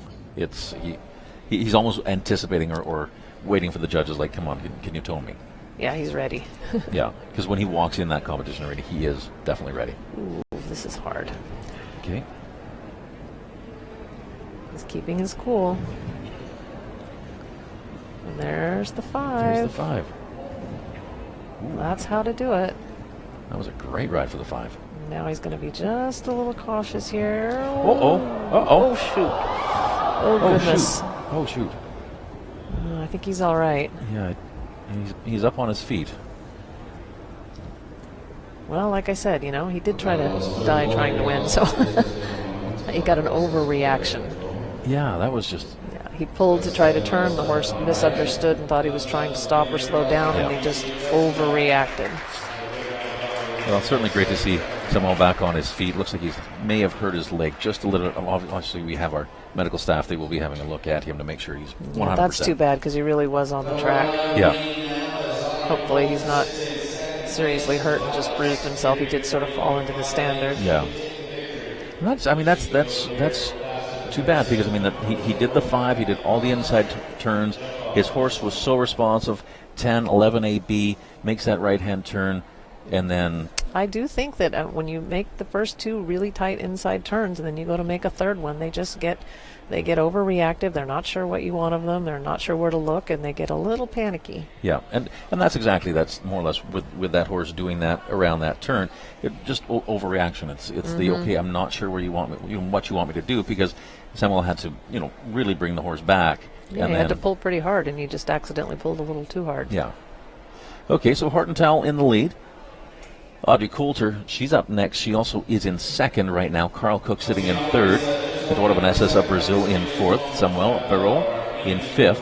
Mandy Porter in sixth place. And Guido Glata in seventh. So USA first, second, and third. And I do believe just one remaining in this jump-off round. That'll be Audrey Coulter's second ride. And she was the final in the first round and the final in the jump-off. Hey, the final in the first round, final in the jump-off, is that a position that really is of any benefit? I mean, if you go first all the time, are you like, oh my goodness, I'm always going first because I don't get to see anybody go? If you go last, it's like, hey, you know what, I get to see everybody go. I think everyone thinks going last is great, and it's the best because you know what you have to beat. Mm-hmm. But going first in the jump-off can also be quite an advantage, because if you lay down a solid trip and you follow a plan and you're clear and fast, then everyone chases you, and oftentimes they'll make mistakes just trying to catch the leader. So you can go first in a class and hold the lead the whole way through, because everyone's trying to beat you and chase you, and they make mistakes because of it. Now with that, for example, if there's 12 in the jump off, you go first and you lay down a blistering track, and you're fast, you're clear, and then number 2 goes and tries to better your time, possibly betters your time, but has a rail. Number 3, exactly the same scenario. For the remaining of the riders, does that then become a little bit more of a mental game as well, where it's Sure. like, oh my goodness, I mean, I don't even know if that time can be better. Sure. And, most of us don't think too much about what the other riders are doing. Most of us ride the plan that we've created for our each individual horses, and you don't think so much about the competition. I mean, you do know that everyone, when you walk in the gate, you're going to know that Hardin Towel made all the inside turns and is winning. So you know that, if you can make the inside turns, you want to give it a shot. If you don't think your horse is going to be good because of it, or you see what's happened to the other people, you might decide, you know what, I'm going to be either more conservative in maybe the first or second inside turn, or I'm going to take a lot more time go rolling back to that skinny to make sure. I mean, with really, is there 3 clear? You can't go wrong by being a little conservative rolling back to that skinny. That's very, very true. Now, and one more thing, and obviously this is a hypothetical question. Fence number 15, after that vertical, so obviously if you want to do that inside turn back to fence number 15, do you think that the outside turn, if you gallop hard enough to come back to 10, that you could make up that time? That's hard to say. I think it's possible, but it is a long way around. I think it's a long way around. I think it's still faster to make the inside turn. Well, final in the jump off. And Audrey Coulter, she currently sits in second. And I like this is a fantastic stallion. Now, she did that nicely because she was able to get the 7 strides, but she put more shape in her track, which meant that she landed a little bit more to the inside and made a little bit quicker track to roll back to 15. That was a very well done, and she can get the 5. This horse has such a nice step. She's just been flowing through those turns. Beautiful job. Now she needs to be smooth. Keep her leg on. Well done. Now go. Oh, fancy. I thought that track might have been there. There you go. There's our winner. Gotta love that final rider in the jump off, and she takes the win. I looked at that little fancy inside turn, and I wondered if it was there. It was hard to see with the other jumps in the ring, but it was there. She went in between 11AB there. But look what she does on landing here. She goes in between the combination, and everyone else went around. Well, and the thing is, I mean, all of those turns back, she was perfectly on. That was absolutely beautiful. That was picture perfect. That was a lesson in jump offs. Young Audrey Coulter. That was a well-earned victory for her. So an 11-year-old stallion and Audrey Coulter of the USA wins our Grand Prix qualifier this evening. The Morningstar Sporthorses Grand Prix qualifier. Top 28. You know what? They're coming back for Saturday. It's going to be a great class on Saturday. I'm looking forward to it. Great class on Saturday. Tomorrow we have the Lashers Elk Grove Dodge Chrysler Jeep Ram Ride and Drive. Scheduled start time 5:30. 7:10.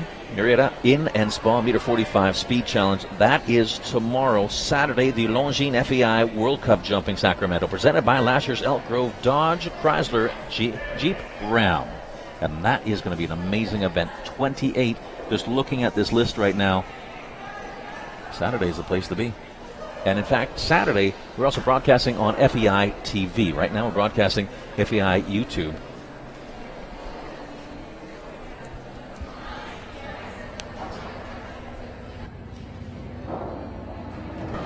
Well, Susan Artez, what'd you think? I thought that was great fun. It was a lot of fun. Yeah.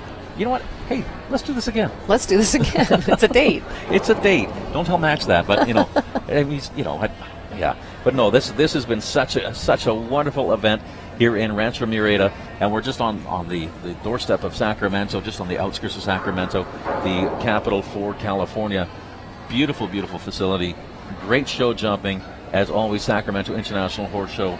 I mean, we're just so lucky to be here. And again, Morningstar Sporthorses, this Grand Prix qualifier. It was the qualifier for Saturday. We know who the top 28 kind of are, but we'll see.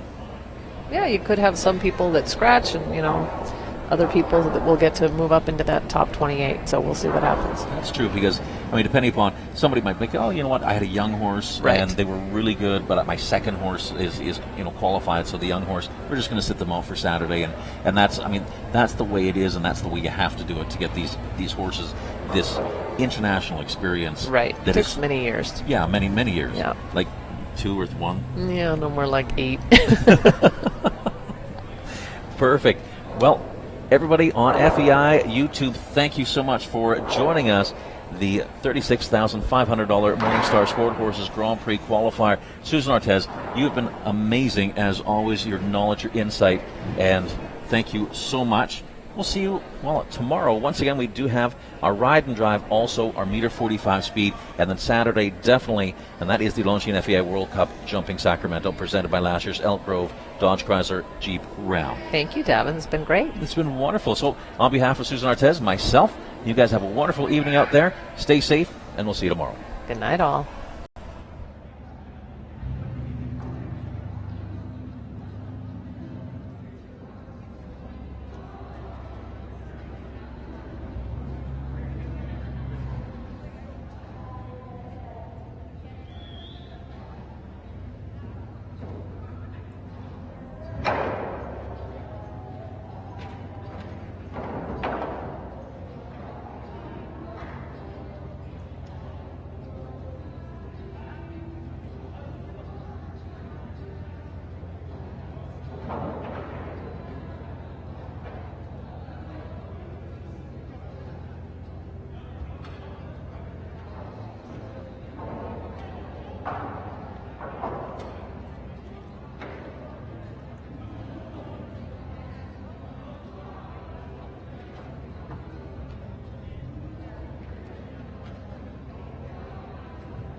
We'd like to once again thank Morningstar Sport Horses for sponsoring this evening's qualifier. Joining us on the red carpet this evening, Taylor Spooner from West Palm Events, as well as Danielle Ballard, and of course Kerry Roofer, owner of Morningstar Sport Horses.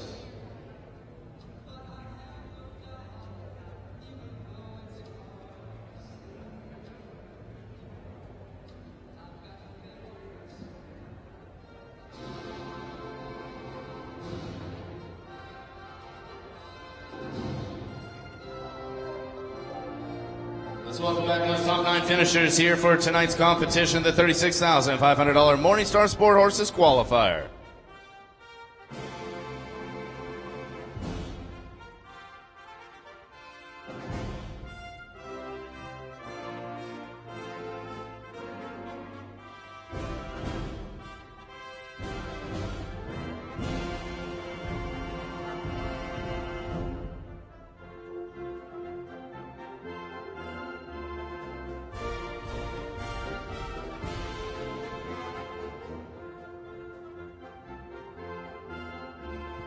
Ladies and gentlemen, let's welcome to the red carpet tonight's winner From the Bay Area, it's Audrey Coulter riding the Copernicus Stables entry, Capital Colnardo, your champion. Audrey will also take home the third place finish aboard Alex for Copernicus Coulter.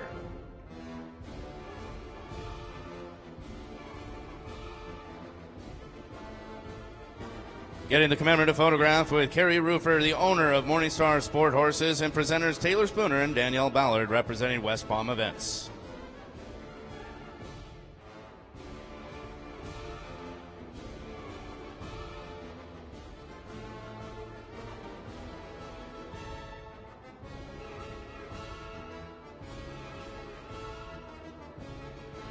Let's walk the line here with our reserve champion. Second place award at number 549, Lucifer 5. Hardentow rode for Evergate Stables, LLC.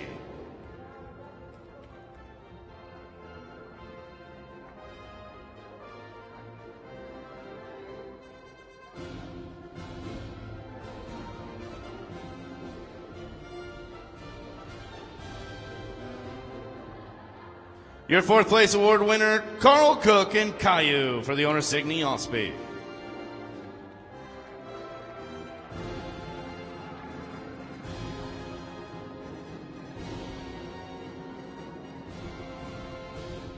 Your fifth place award winner, Eduardo Meneses, owning and riding Catalina.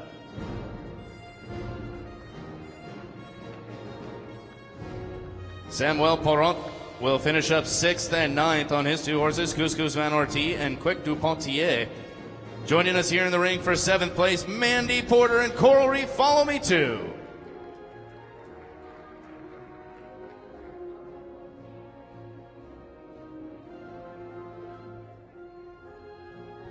And your 8th place finisher goes to Guido Cotta Jr. and Keen High.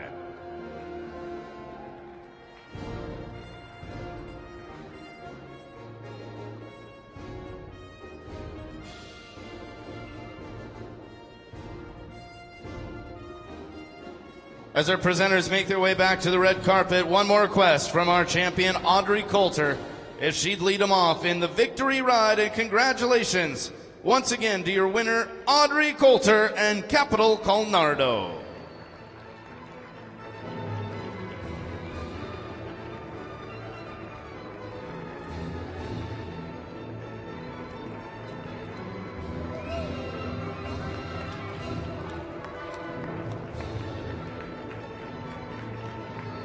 Be sure to join us tomorrow night for the ride and drive, but one more time, Audrey Coulter, your champion. Hardentow, Carl Cook, Eduardo Meneses, Mandy Porter, and Guido Cotta Jr.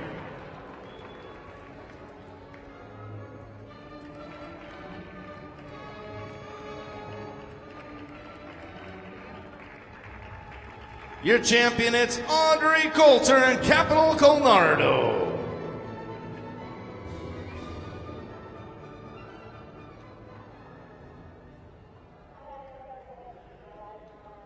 Thank you all for joining us this evening. Have a wonderful night, and we'll see you bright and early tomorrow morning.